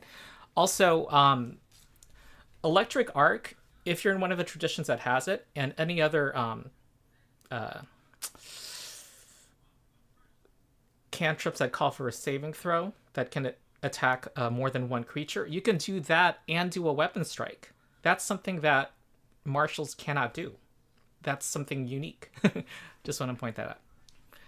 As a whole, if you're casting and you're trying to deal damage, you're looking at one of two directions. Either you're going to have to specialize in that situation, and there is a user, AAA battery, I don't remember the numbers. I am assuming, Ronald, there's going to be a link to that somewhere in there. I know it definitely will be linked to How to Cast Your Good. But there are like specific builds if you want to be able to do that. You need to be an elemental sorcerer, and or an evocation wizard, or I believe Tempest Druid. I'll use the elemental sorcerer as my example for the purposes psychic. of this. Yeah, psychic just as a whole. If you wanted to be a blaster with that, what you're looking at is combining elemental toss and dangerous sorcery along with using all of your spell slots to actually do damage. And what happens if you combine all of these sorts of things is that you do end up doing as much, if not more damage than a ranged marshal, and your stuff is front loaded, but you can only do it so much, and you just took all of your spell slots and took away all the utility, put them in the blasting in order to maintain the DPR. And it really brings to the fold just how much harder it is to make an optimized spellcaster in one of these directions. I found myself thinking about the Sure Strike spell recently. If you want to optimize that as a spellcaster, you have to wait till your marshals have debuffed the bad guy. The time you want to use Sure Strike is when the bad guy is being grappled and is demoralized, because then that bonus from your roll is being used twice. You know, all of the benefits that Marshall would get, you now get it 2 different times. But that's the sort of thing you only think about after experience with the system. It requires such a higher skill floor. By the way, the other way of Triple A trying to do batteries in the damage. chat, by the way. He's math, or she. They're Mathfinder. Yes. Oh, that's who Pathfinder is? Yes. Thank you. So, yay. Thank you for your breakdown, because that was incredible. And I didn't realize that. The other side of it is, if you're trying to like do damage at lower levels, you have to attack more than one thing. You're not going to ever keep up just attacking one thing. However, Scatter Scree hits more than one thing and is your battlefield control, because it's leaving the terrain difficult.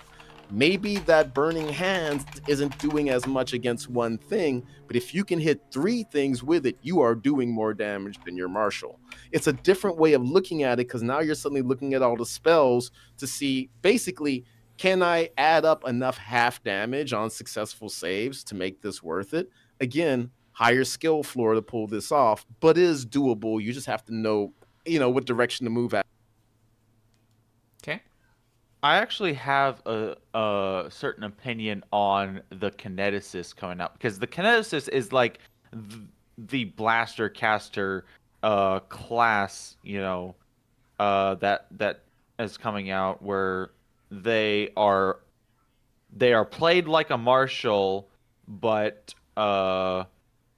do damage like a caster, and because they don't Damage types. deal with spell slots. They often do a lot of basic saving throws, and then they can apply conditions with their impulses. I'm gonna call impulses kineticist spells, because that's basically what they are without using spell slots. But I actually think that they missed an opportunity with the kineticist. I want to ask a question to you guys. What sets the fighter apart from every other marshal besides the gunslinger? Attack of opportunity at level 1. Nope. That's huge, but that's also massive. in melee. Well, wait, why are you It asking is that question? It's expert proficiency, Mm. and so Mhm. they crit more. The crit master. I feel like that if they tone down the damage of certain spells that like AoE spells, because the fear of giving a spellcaster, let's say the wizard had expert proficiency in their spellcasting versus every other spellcaster, well, then they would be obviously the only caster you could ever pick, because they can cast every spell at 10%, or do it 10% better. It would be illegal to pick any other caster, actually. Like, you wouldn't be allowed to. It would be. But because they have the kineticist, and the kineticist has their own spell list, essentially, with their impulses, I feel like they could have had expert proficiency in their class DC, which would be what does saving throws and attacks with their impulses, just because you could tone down the damage. And I think what players really want to see when it comes to like throwing fireball would be crit fail, or crit success versus crit fail on the enemies. I think they want to see that more often rather than just do damage, because when I play Skitter and I shoot, I never really care about how much damage my regular hits do or my crits do. all I really care about is the attack roll. Because that's when I hit the attack roll, everyone freaks out. Oh my gosh, it's a crit. No one freaks out after I do the damage. Everyone freaks out about the crit. So if I were to cast Fireball on 4 creatures, I feel like it's a different experience from seeing success, success, success, crit success versus fail, fail, fail, crit fail. I think the fail, fail, fail, crit fail is a much different experience for a caster. You're talking about 4E. You do all the attack. You attack with Fireball. You do attack rolls. That's the reflex saves of the enemies. When you see the reflex saves of the enemies all fail, and then do crit fail, you're doing double damage with crit fail. I think that is a much more dopamine response rather instead of, like, I don't think you even care about how much damage your dice do, rather than I want my damage to do double. Do you guys have a similar opinion on that? It's not so much the damage numbers, but the effects the dice have. Again, I think I agree to some degree. I think also there's a great Reddit post from D Merciless, I think, on Reddit. That Ego is the said that, person who recommended me D Merciless's post, by the way, which I cite recently in video. Can you yeah. read that? So, I'm not good at multitasking. I'll do it later. No, yeah, later. Yeah, I'm sorry. They're in my video descriptions. Okay. Yeah, so he had like 4 posts, one initial post, and then responses from, like, he took a lot of comments of what people said about why casters feel weak, and he made 3 other posts that focused on what they were saying. And he mentioned that, and he said that in many video games, it's well known that having a 50% or less chance of something succeeding, or in this case, an enemy failing, is known to make players feel like the game is unfair, even if it's a 50% chance and it says that it's a 50% chance and it's totally playing fair. So yeah, it does feel, and I also like feel it as a caster main, that it feels bad when everyone is succeeding quite often, and it's Pathfinder specifically, it happens more than 50% of the time. But yeah, again, I think it's not. We would be gaslighting everyone if we would say that this is the only reason that they feel like casters are weak. I'm not saying you're saying that, but the damage of spells is weaker, and I think people also pay attention to that. Like they see, like specifically when I see Skitter succeed on a hit, I pay attention to, or a crit, I do pay attention to what the damage is, and I also pay attention to what the damage of my spells are.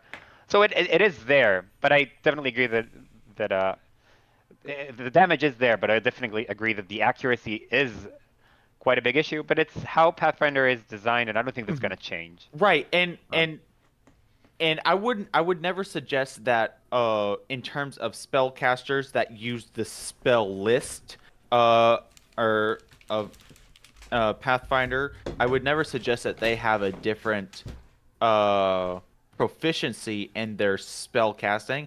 I just think that with the kineticists having their own separate spell list, essentially their impulse list that they can choose with feats, I think that could have been at least tuned to expect them to crit more if they were to give them expert proficiency in their class DC, just because it might have been an interesting experiment to see how players feel when they have expert proficiency in their spell casting. Imagine casting Fireball with expert proficiency versus a sorcerer having trained proficiency. You would see your enemies crit fail much more, or fail and crit fail much more. And so I think having the kineticists have expert proficiency would have been an interesting route that Pathfinder Paizo could have taken, because then they could have tailored the kineticist feats specifically to that and not have to worry about every other caster in the game. Is like throughout this, I'm just trying to wrap my head around this entire conversation right now because we've talked about a lot. And from what you just said, is like the crux of the issue is like the main issue. Like, I want to do a lot of damage at low levels and have utility. And no, can you explain to me why it's not that either? Because you can do damage at low levels as a caster. Like, you can play psychic, you can build your character to do damage. If we're talking about if we're talking about the point we're speaking about specifically right now, what we're saying is maybe just it would the have been entire conversation. Yeah. Oh, the entire conversation is about many things. I think people. Well, it can't be. It has to be about. I'm a bit lost. I'll admit. Yeah, it has to be like we have to like. This needs to be like that. You know, we need to distill this argument into like our casters weak, and if we're talking about our casters weak, you know, I'm still in the low level or high level. I'm still in the field of no.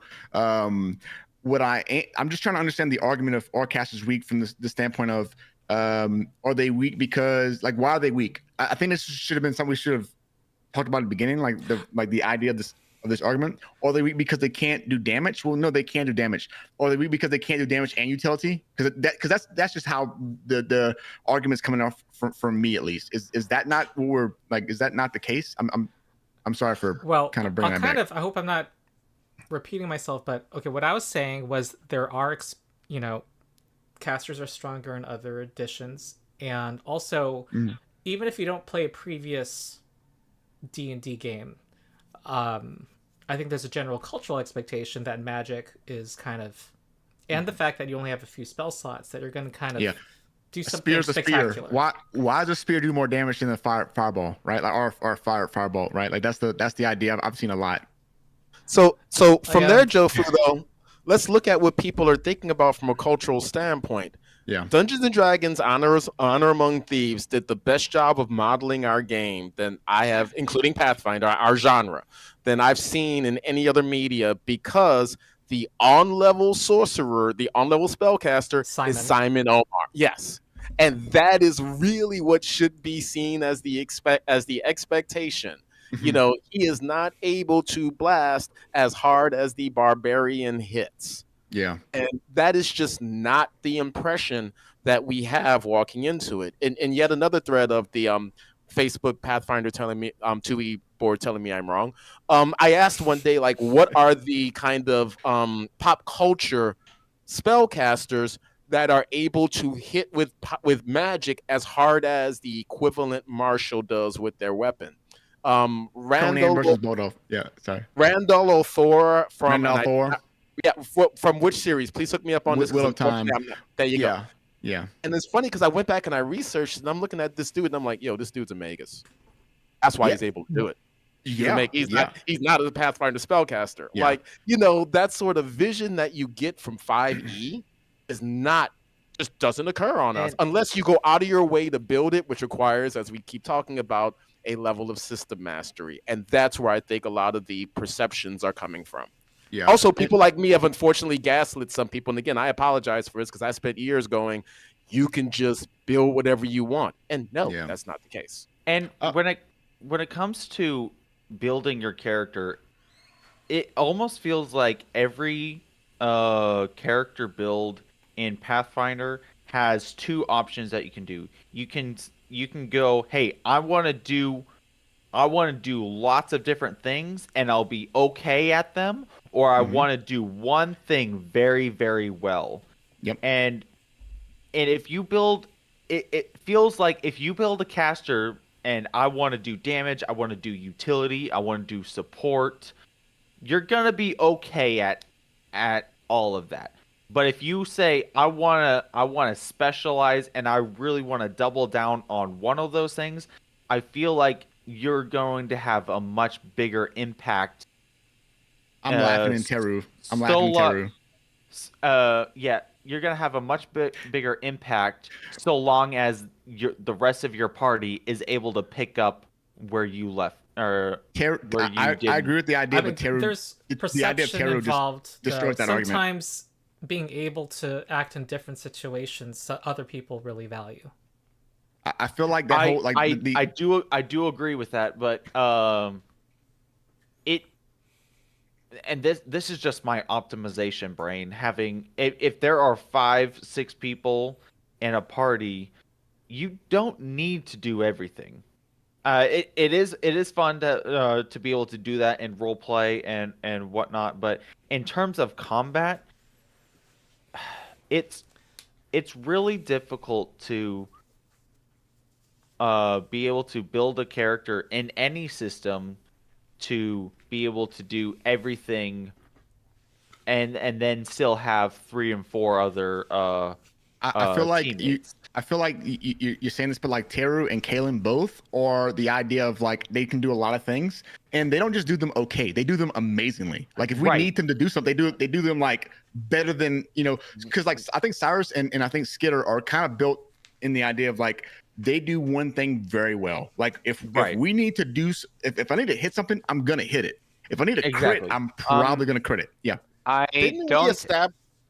Oh, go ahead. Sorry. Go ahead. You do your smart alecky comment first, and I'll do mine.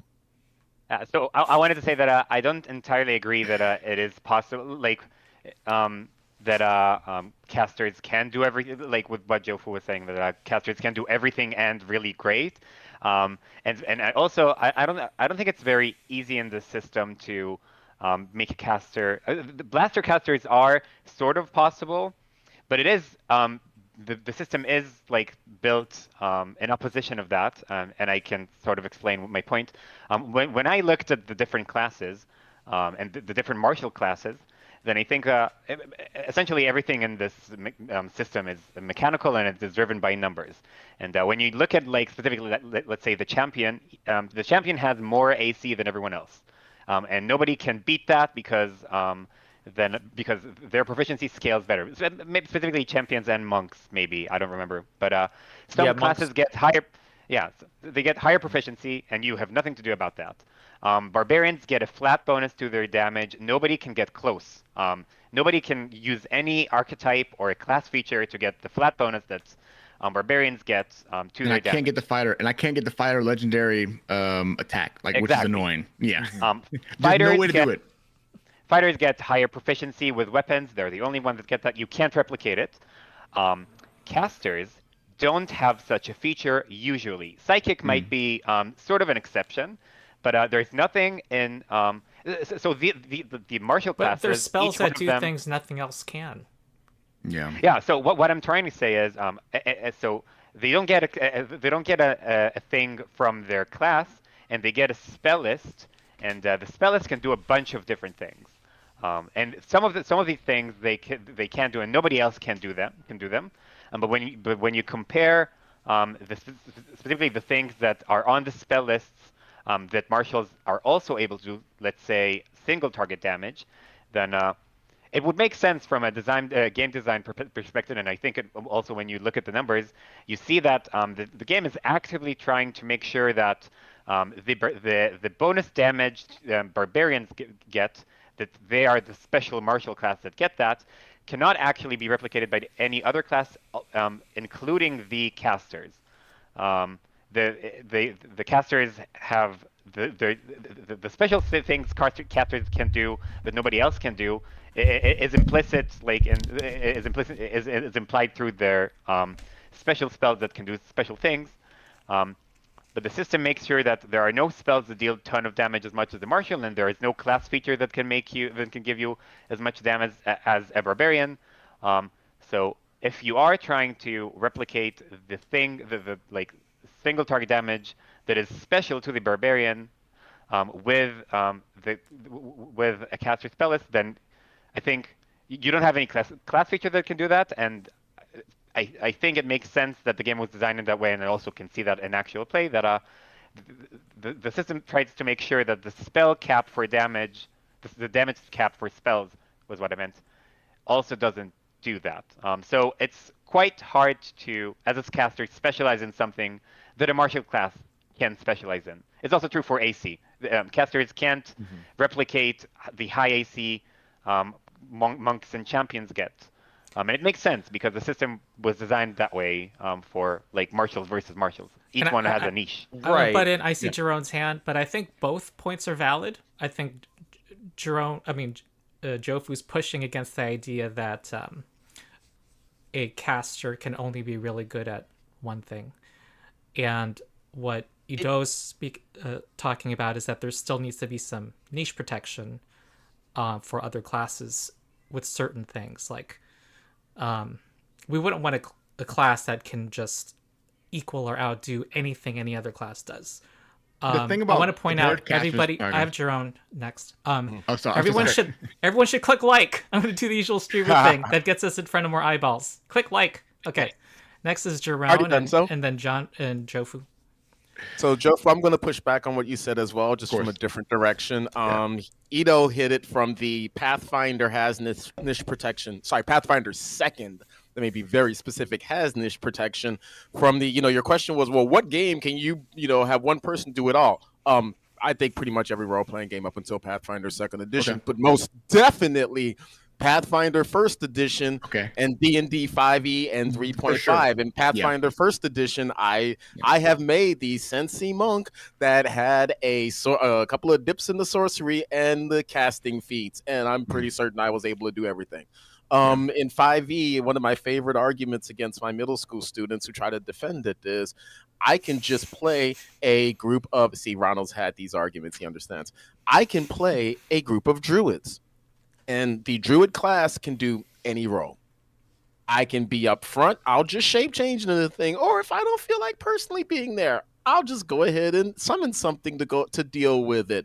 I can heal. Good berry. Like a spellcaster in 5e can play every role. There is no niche protection. The poor, unfortunate souls are the marshals that aren't, I guess, warlocks or whatever. So, that is, that is where people are coming from. Yeah, you could do that in every other game.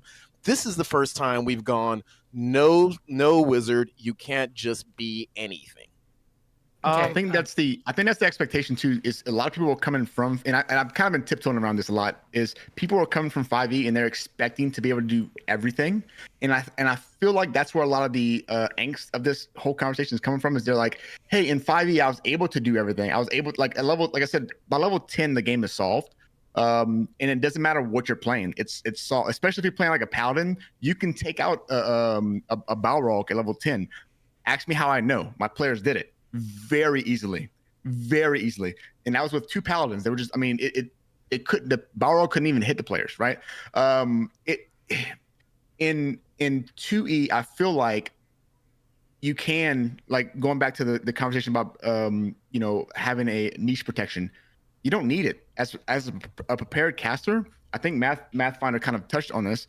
As a prepared caster, you can niche whatever you want each day. You can decide if you want to be a blaster today, or you can be a buffer today, or you can be a combination of both. What are we planning on doing? Are we going to the necromancer's castle, or are we going to a city? Like, because I can prepare what I want to do for that day. You are correct on that in terms of prepared caster. I think it's a meme, but it's been said in multiple different books and genres that I've read, where there's nothing scarier than a prepared caster. And so, yes, if you are, if you know what you're doing and you cast the spells at the right time for the right situation, yes, you are probably going to outshine everything just because each spell has its own niche. The issue that I feel like a lot of players come into is that analysis paralysis that feels more evident or prevalent in Pathfinder, just because you don't do as much in other systems. Your role in the party is much more either the words constrained or I don't know if constrained is the right term, but you doing well is much more important than you doing okay.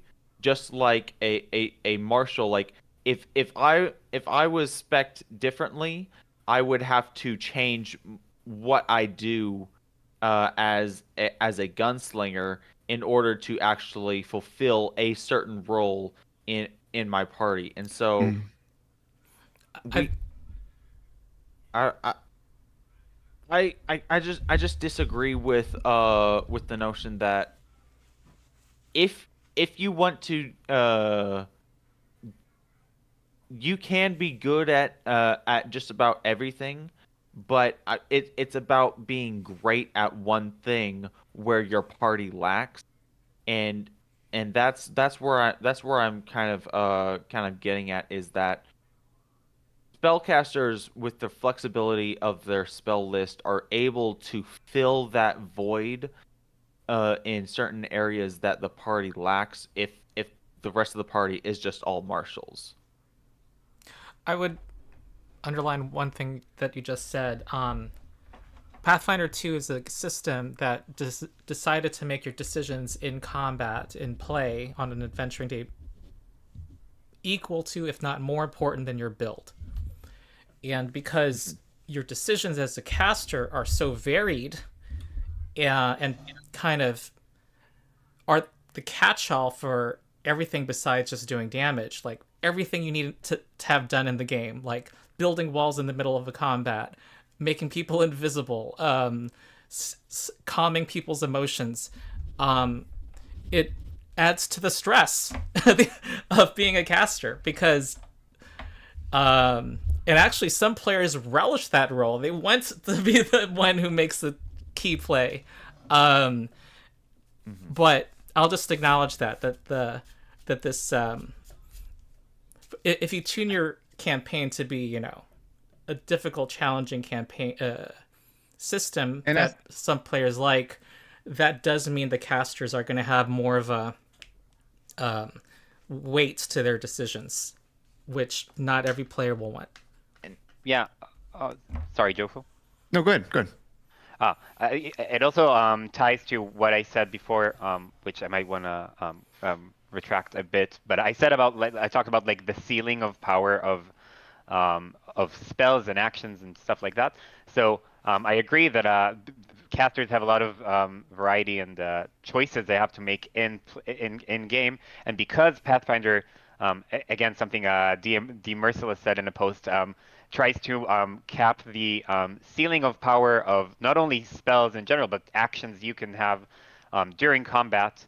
So that, like what, like he said, a 900 IQ, 20 years experience, veteran TTRPG player won't break the system. So the game is sort of balanced in a way that the best option, the best spell you can cast is going to be a pretty good one, and it's not going to break the combat. And if you cast something too suboptimal, it's going to feel very weak. Unlike 5th edition, where the ceiling of power of spells is not really well enforced. And so there might be the best course of action is going to be completely break the game, and a 900 IQ player will break the game, and the average one is going to be pretty good and not break anything. And so the game is balanced in a way that casters have to make close to optimal choices, giving the information they have, or like very good choices at the very least, not really optimal. Optimal makes it sound like it's impossible to do that. And to be on a similar power level to other players, so it's more stressful. And also, I want to just point out that someone commented that the comparison to 5e perspective is overblown. So I think we might be emphasizing that a bit too much. That we will keep them comparing to 5th edition. But I don't think yeah. 5th edition. Like almost literally every other role-playing game I have seen, particularly for fantasy outside of Pathfinder, has not been balanced for niche protection. Mm-hmm. Like I don't think we pick on 5e. Only 4e. Yeah, only 4e. I'm sorry, yes, except for 4e. like we're picking on 5e because it's the biggest thing known and it's what everybody knows, but I just think that has been, gaming for the last few decades, and the last time someone tried to move in another direction, they created Pathfinder. It's also been the recency of players from 5e coming over to 2e. There's been a massive so like a lot of the comparisons we're seeing now is from a large amount of players coming from 5e, which I think is great because I love 2e and I love tabletop. So like people coming to this game is amazing. But and kind of going back to the gaming the system, I feel like Jerome and I feel like Ito, y'all spend way more time preparing for combat, or just in general, than me and Skitter probably do. In general, like I'm thinking, okay, what should I buy? If for all you who do not see it in the background, Jerome's like buy list of things and like the amount of time he spends just thinking about, okay, what I'm gonna buy, how am I gonna play this. Same thing for the past. If you guys watched the last combat, Ito is like, okay, what can we do? What can we like make sure this is gonna go into our balance? Now that encounter was off balance because of just a crit. I think a crit actually just kind of changed the scale of that battle. But in general, like even how smart Ito and how smart Jerone are, it's still balanced. We still have challenges. It's just that they spend a lot more time preparing for combat than Cyrus does. Cyrus in general is trying to figure out how can I get in range of 3 or more combatants so that I can whirlwind them. That's like his one. That's like all I'm doing in combat. Literally all I'm trying to do in combat is trying to get within 40 feet of enemies. Because my range is 40 feet now, or 30, whatever it is. The range is incredible. So that's his one goal. As far as like Ito and Kailen go, they're thinking of so many different things, and they're like their play level has to be so much higher, because in order for them to change the tides of combat, they have to play at a higher level. In my opinion, that's my opinion of how I see play go. Yeah, and I want to call in about 15 minutes. I'll need to get onto my frenetic Sunday. We'll keep going on this line, but at some point I'm going to ask people to give their Jerry Springer final word. Yeah, and I want to ask people, what do you want to say to people who believe casters are weak? That'll be my question. So go ahead. Well, I feel like if you feel like casters are weak, it's because you know what? Move on to someone else. I gotta construct my sentences. Yeah, and everyone will have a round at the end to answer that. I think another good conversation to have, because I think it's very related to this conversation, Ronald, maybe like a video or another panel, is the idea of what character you trying to play. I forget the word of it, but like, are you trying to be Gandalf? Yeah, like what kind of fantasy character are you trying to play? Like, because I know like as Cyrus, I'm like trying to be as Conan as possible. Like that was the idea. And I feel like I've nailed it. I feel like Conan when I'm playing this character. When you're playing a caster, like what's the fantasy you're trying to fill? Are you trying to be Aang? Are you trying to be Gandalf? Are you trying to be Randall Thor? Those are like very different characters from very different magic systems. And I think that's a thing too, is like magic systems do different things. If you read a Brandon Sanderson book versus you reading George R. R. Martin versus Robert Jordan, those are 3 different magic systems that we're trying to like play into in 2e. So like, who are you trying to be? Are you trying to be Gandalf? Because Gandalf really wasn't that powerful. He did like 2 spells. He like did the You Shall Not Pass, and he like did Daylight. That was it. That was the 2 spells. Well, that's very different in the context of the story. I mean, he's a freaking angel, but sure. that has more to do with. I mean, we come from a legacy. I want to acknowledge we come from a legacy where the magic users were literally the magic users. Like all magic was what the users of magic did. And so you had a magic weapon, right? Like yeah. And so I appreciate what you're saying about honing in, because this is not for whatever reasons Pathfinder has chosen to be a team game where you and Marshals are each contributing unique contributions, and and so you're not going to be, I mean, like Gandalf maybe have had a handful of spells, but they were really impactful spells. and yeah. and so there might So, need yeah, to be like, I- conversation about calibrating your expectations too. So I'm I think sorry, I've been Darien, able. I interrupted you. No, I just think I've been able to figure out what I was trying to say, and it feels as though people think that casters are weak because they are trying to play a caster, they get stuck with analysis paralysis, and then when they finally make a decision, it's it's probably a suboptimal decision that doesn't really have an impact on the battlefield, and then they feel like all that time I put into trying to make my character work, it didn't work. That's fair. And so there's a proportional amount of time that they put in that doesn't equate to any impact. And so what I would probably say is, if you're gonna start with, like a ranged caster, I'm almost thinking, start with the kineticist to be able to like hone in on like one thing that you can do for your party, just like every other marshal, because the kineticist is a marshal caster, and they will be able to have an impact on the battlefield, whether that is doing damage with the fire gate, or applying conditions with other elements.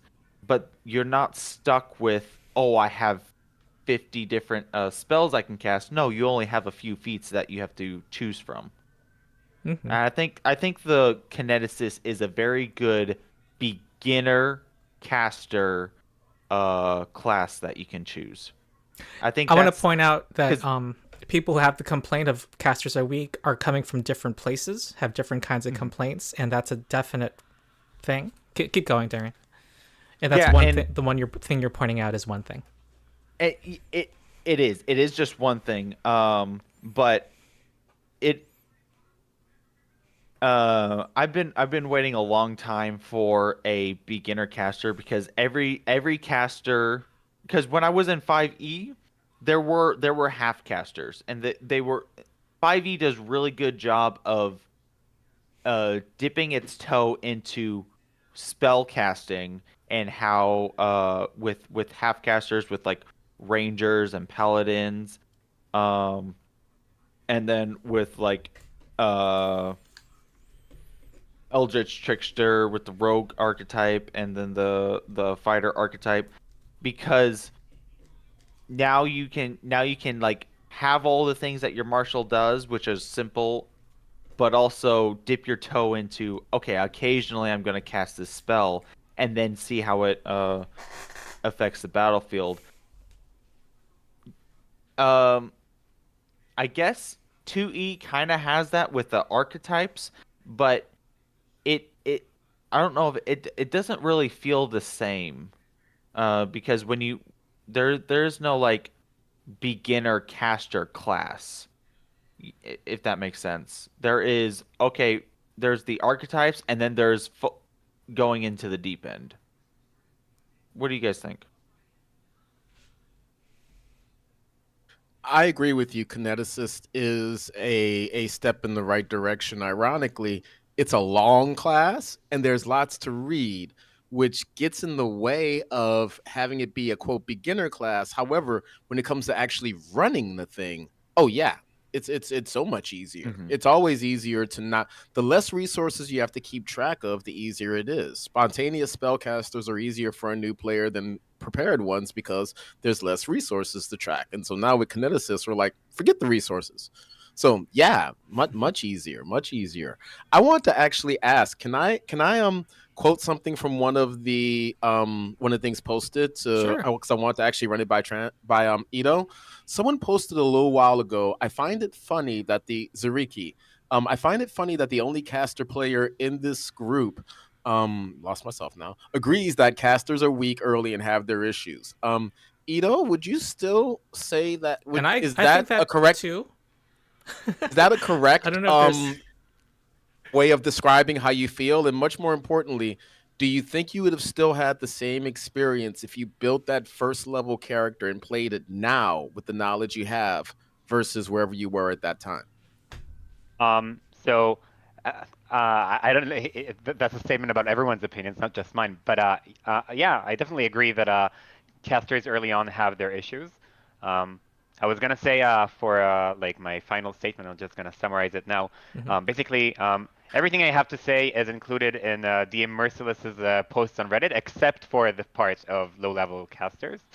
I think basically at pretty much from 5th level and up, then if you have system mastery, you can bypass all of the problems and you can make a caster that feels great to play and is very powerful. As long as you're okay with the fact that caster's niche is sort of being a generalist. Um, Usually, and if you want to focus on something, then it's going to be slightly tougher, and it's going to be it's much tougher if you want to focus on some other classes niche. But besides all of the things that are included in those posts, yeah, I think specifically what I mentioned earlier about the main problem of low-level casters is not the fact that first-level spells are not powerful. Not, I don't think it is. I think the main problem is just that they have very few spell slots, and when they don't use their spell slots, they are sort of a lesser ranged marshal with less action flexibility and stuff like that. I think some classes and subclasses bypass that problem. Druid, for example, with Wild Shape, any class that has a powerful focus spell. Druid with Wild Shape, or their electric blast thing that I don't remember, like the Lightning Druid, and Bard with their special cantrips and lingering composition as a focus spell. Some classes have something that renews between encounters, or it's just it's a powerful thing to do every encounter that is not using resources. But if you don't have that, and you just have your limited spell slots, then unless the game master tells you in advance, you're only I'm not gonna I'm gonna do one encounter per day, so you can spend your resources freely or something like that, then you are gonna be a lot of turns just a lesser ranged marshal, and it might be a bit of a problem if the campaign is not built around the fact that like if I was a first level caster and I had 9 encounters like you guys had at the beginning of your campaign, then I just would have been for 6 of those encounters or 7 of those with a wizard that doesn't have a great focus spell, I would have been just using Ray of Frost all over the place instead of having a bow like a ranger and doing more damage or as much damage but more flexibly. Yeah, so basically I think casters are great if you know how to play them, except for at low levels, in which case you either choose the class and subclass that doesn't have that problem, or you just deal with, or the GM makes sure that or some old the man at the campaign table says, "In my day, I only had one spell. What are you complaining about?" Yeah. Sorry, Ido. This is your last word, so I want to let you finish because we're at that point of everyone's last word. Were you done? I'm sorry.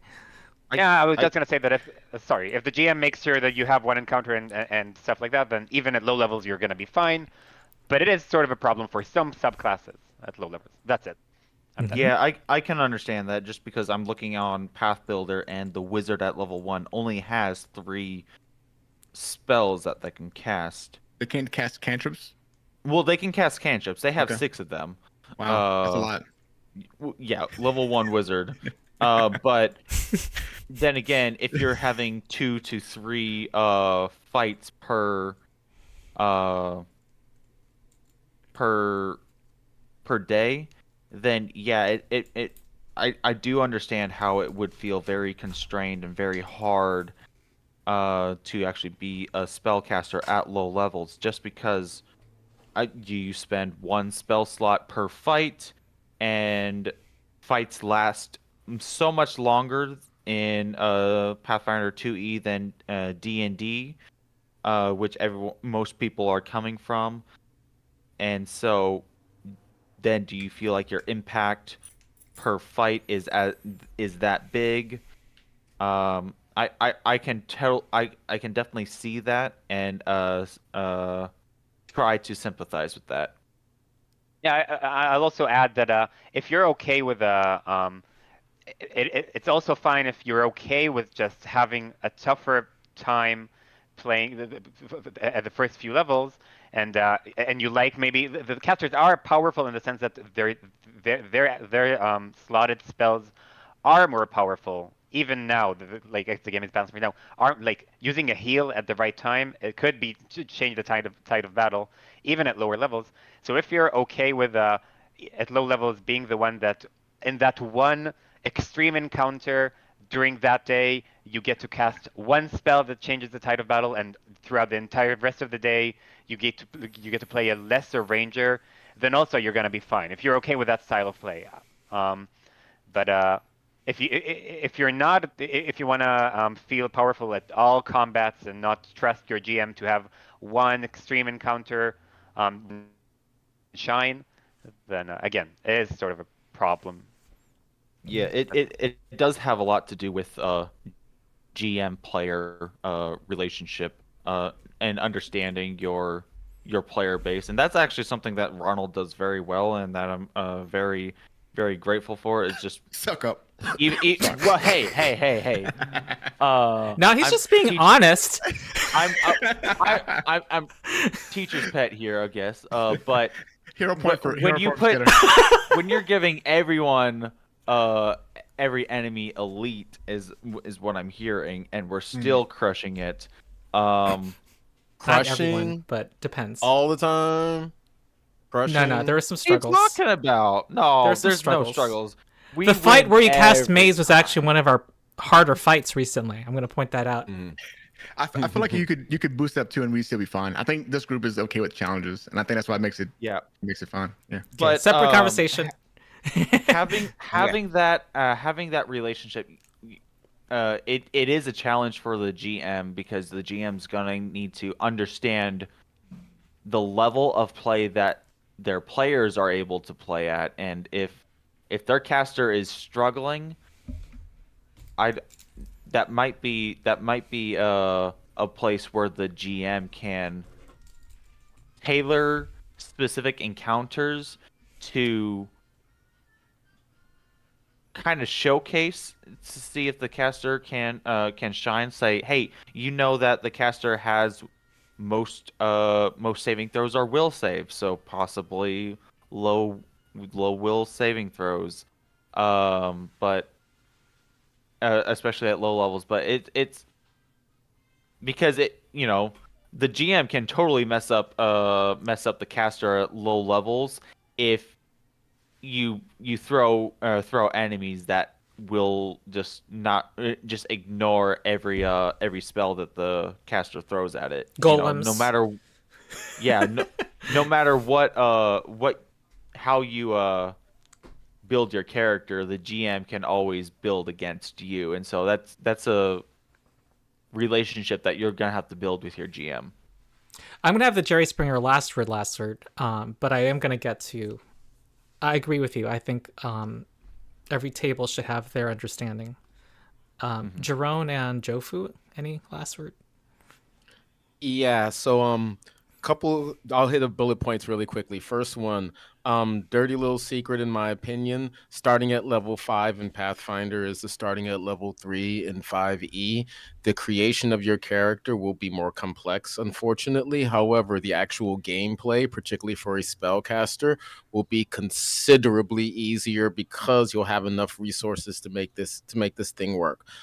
Just to the viewers, it's not you. It is not you. It is really difficult to make a really effective spellcaster, particularly if you assume that spellcasters have the capacities they have in other games. There's going to be a video dropped tomorrow with a bunch of different hints for how to do it, and I think that's kind of what we really need right now, because this is a community that's not really big on optimization. And again, if you're talking Marshals, it's very easy. But we really will kind of need more stuff like the sorts of lessons Ronald is giving in order to be able to have us be good at it. If you're making a spellcaster, look up a spell guide, and there'll be links to some in the video tomorrow. And just as a whole, I do hope that we do kind of start building an optimization community, because we really don't have one, and we've now kind of started hitting the points where yeah, it might be better to be able to easily help people learn how to play this game. Okay. Jofu? I'm sorry, but that's somebody at the door. It's okay. I'm just gonna ignore everything that Jerome said. I'm sorry. I couldn't hear. I'm so sorry. um, yeah. So I think coming from a place of empathy, like anybody who feels like that they're not getting the fantasy that they want from this game, you know, I do, you know, feel sorry for that. Playing a barbarian or a fighter, getting critical hits, taking down enemies, like it's super addictive. So, but in context, like they seem less impressive from the DPR standpoint, particularly when like the spell slots are limited and perhaps I guess lower damage numbers on their attacks. However, the strength of casters don't rely on DPR. So it's important to recognize the different forms of power and utility brought to the table. We've talked a bunch about, you know, maze, haste, invisibility, stuff like that. And they often change the tides of battle that I feel like that Cyrus doesn't do, even though he is hitting for 100, 150.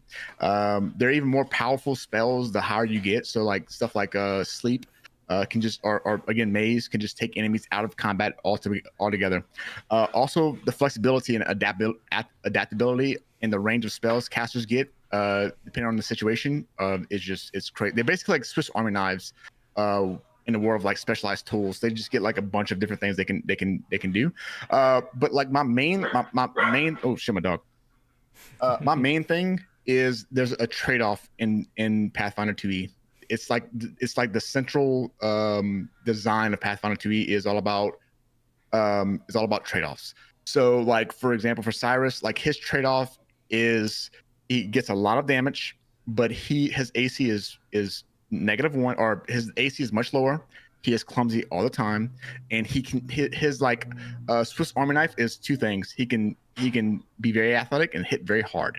The trade-off for other marshals, they'll have higher AC. They might not hit as much, but they're going to be a lot stronger and protect the party a lot better. I think that's the beauty of the design philosophy that's kind of encouraged in 2E is collaboration and strategic planning. If you want that, no single character can do it all, and that's intentional. It makes each person in the party, especially this party, very valuable, and they have unique capabilities. We've talked about it a bunch. I'm not going to go over it again, but the caster chooses to specialize in control or support, or they can do damage. And there's a different degree of raw damage that again isn't quantifiable, but it's there, right? But then again, like in the end, just to kind of end this all off, I think the game rewards understanding and accepting these trade-offs. And the more you kind of go into the game understanding what you want to be as a player and having that idea in your head, I think you'll be very rewarded. Early game is going to be difficult, and you're not going to be able to do all the things you want, whether you're a melee or a caster or range, it doesn't matter. You're not going to be able to do all the things you want. And there's going to be a lot of times where you're like, man, if only I was next level and I had this other spell, I'd be able to do this and solve this situation. And it sucks. But when you finally get that ability, you finally get that spell, you finally get that +1, you know, it's there. Speaking just very quickly on low level play, changing the tides of battle, I've had magic weapon casted on my magus, and I've crit for like 1 billion and just destroyed an encounter. So it happens. Casters still at low level can change the tides of battle. It just happens less frequently because you have 2 spell slots. So that's been my TED talk, and thank you for coming. Awesome. So final comment from me. What do I want to say? So my recent video, I diagnosed the reason for why people have various reactions that casters are weak is the legacy of the full spell list. I saw a comment today saying, acknowledging some points we're making, but the fact that they have a limited, fireball is great, but you can only cast 3 in a day. I just don't think there's a world where I think it's I don't see having access to hundreds of spells and having it not being limited to a number of castings per day. I don't know where that they can live next to other classes. Given that, in the end, watch Rules Lawyer videos, the upcoming videos. We have the How to Caster Good, giving practical advice, including it is possible to do a blaster build. Giving... I'm trying to read my notes. Specific spell suggestions. And also, for some folks, I know people who have been following the discussions probably are beyond this, but a lot of people who have these complaints should challenge their mindset around assumptions that in reality Pathfinder is more of a team game, and there's something that rewarding in that, and that it's a roles-based system, and it doesn't simply have to be pure support either if you're a caster. Then the next video is this is all coming out more jumbled and less articulate than I imagined, but is how to buff casters in your game, because in the end the number one rule is fun, making it fun for our tables.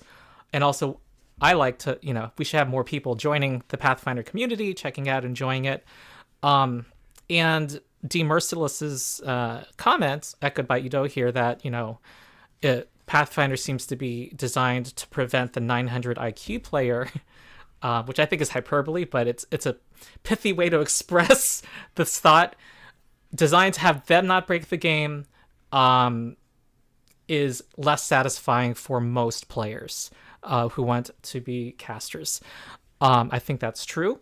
I think that that video will give some tips, both tips on how to change the game that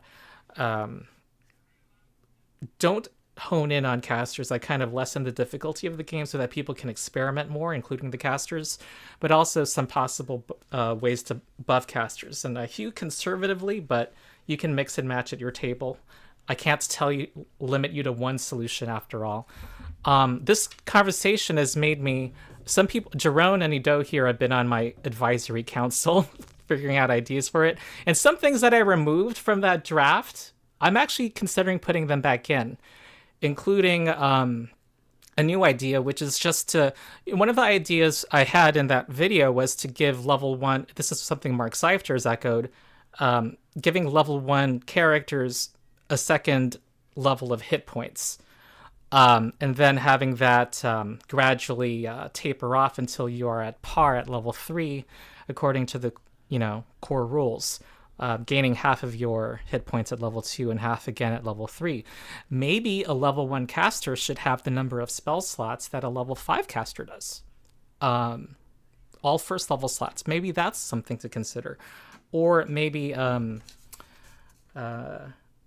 maybe the idea of, okay, if you don't do that, maybe the cantrips can get a little boost. There's actually a link that someone on my Discord shared with me of their own homebrew slightly boosted cantrips. I'm thinking of including that also. So that's kind of it. I think, we are... in the end, this is a healthy conversation for Pathfinder that will lead to a game that more people will enjoy. Something I look forward to. Maybe we'll get some more classes that are not saddled by the spell list the power and versatility of a spell list, things that are like the kineticist. And because of the removal of the 8 spell schools, we could have a class that's a necromancer, or that is straightforward like the kineticist at level 1, where you don't have to study 300 spells. I do have a question, and it's more to put a bug in the ear and set the seed. Mm-hmm. Could cantrips be cast non consecutive, or like they don't need to be consecutive? So like your third action can start a cantrip, and then your first action, your next round, cast that cantrip. That might be, and this is just for cantrips. That might be actually an interesting thought experiment to go around, just to make cantrips a little bit more flexible. Okay. I don't know. have immediate concerns, but I'm sure you do. As but the the point GM, is to but put it out as an idea. That's You could probably solve that with a tag. There's probably some kind of tag you can add to the game to just kind of solve that issue. I don't know what it'd be right now, but the tag system is pretty versatile. It does mean So- 3 electric arcs in 2 turns, and I'm not sure. 3 electric arcs. So like there's tags for marshals where like I can only do certain things if this other thing has been like a flourish, right? So like yeah. I can only do this after this thing. So there could be a spell or a tag that like you can only cast this if you've already done this, and you can't do it again if that, right? Like so you could use tags to like to make sure that you're not doing 3 electric arcs in a row, right? Yeah, you can. You can possibly set like change the cantrip trait to be like only 1 unique cantrip per turn. Yeah, I gotta go, guys. I'm so sorry. But yeah, no problem. That Okay. was just that was That was a our little last bug in word. the ear. I'm so sorry. No, I'm the one who said I had to go. Yeah. No, this was a great discussion, and it now lives on I the enjoyed Rules Lawyer it. channel. Subscribe, follow the caster series. Yep, that's it. Oh, I'm gonna guys. live Thank stream you a so much. reaction to the Bye. 2 new classes coming out Thursday. Okay, see you all Thank you for later. the invite. Thank you for the invite, Ron. This has been hilarious. It's been fun. It has been great. Yeah, I enjoyed it. Bye, Bye, guys. all. Bye. Peace. Okay, I ended the stream. Thanks, everybody.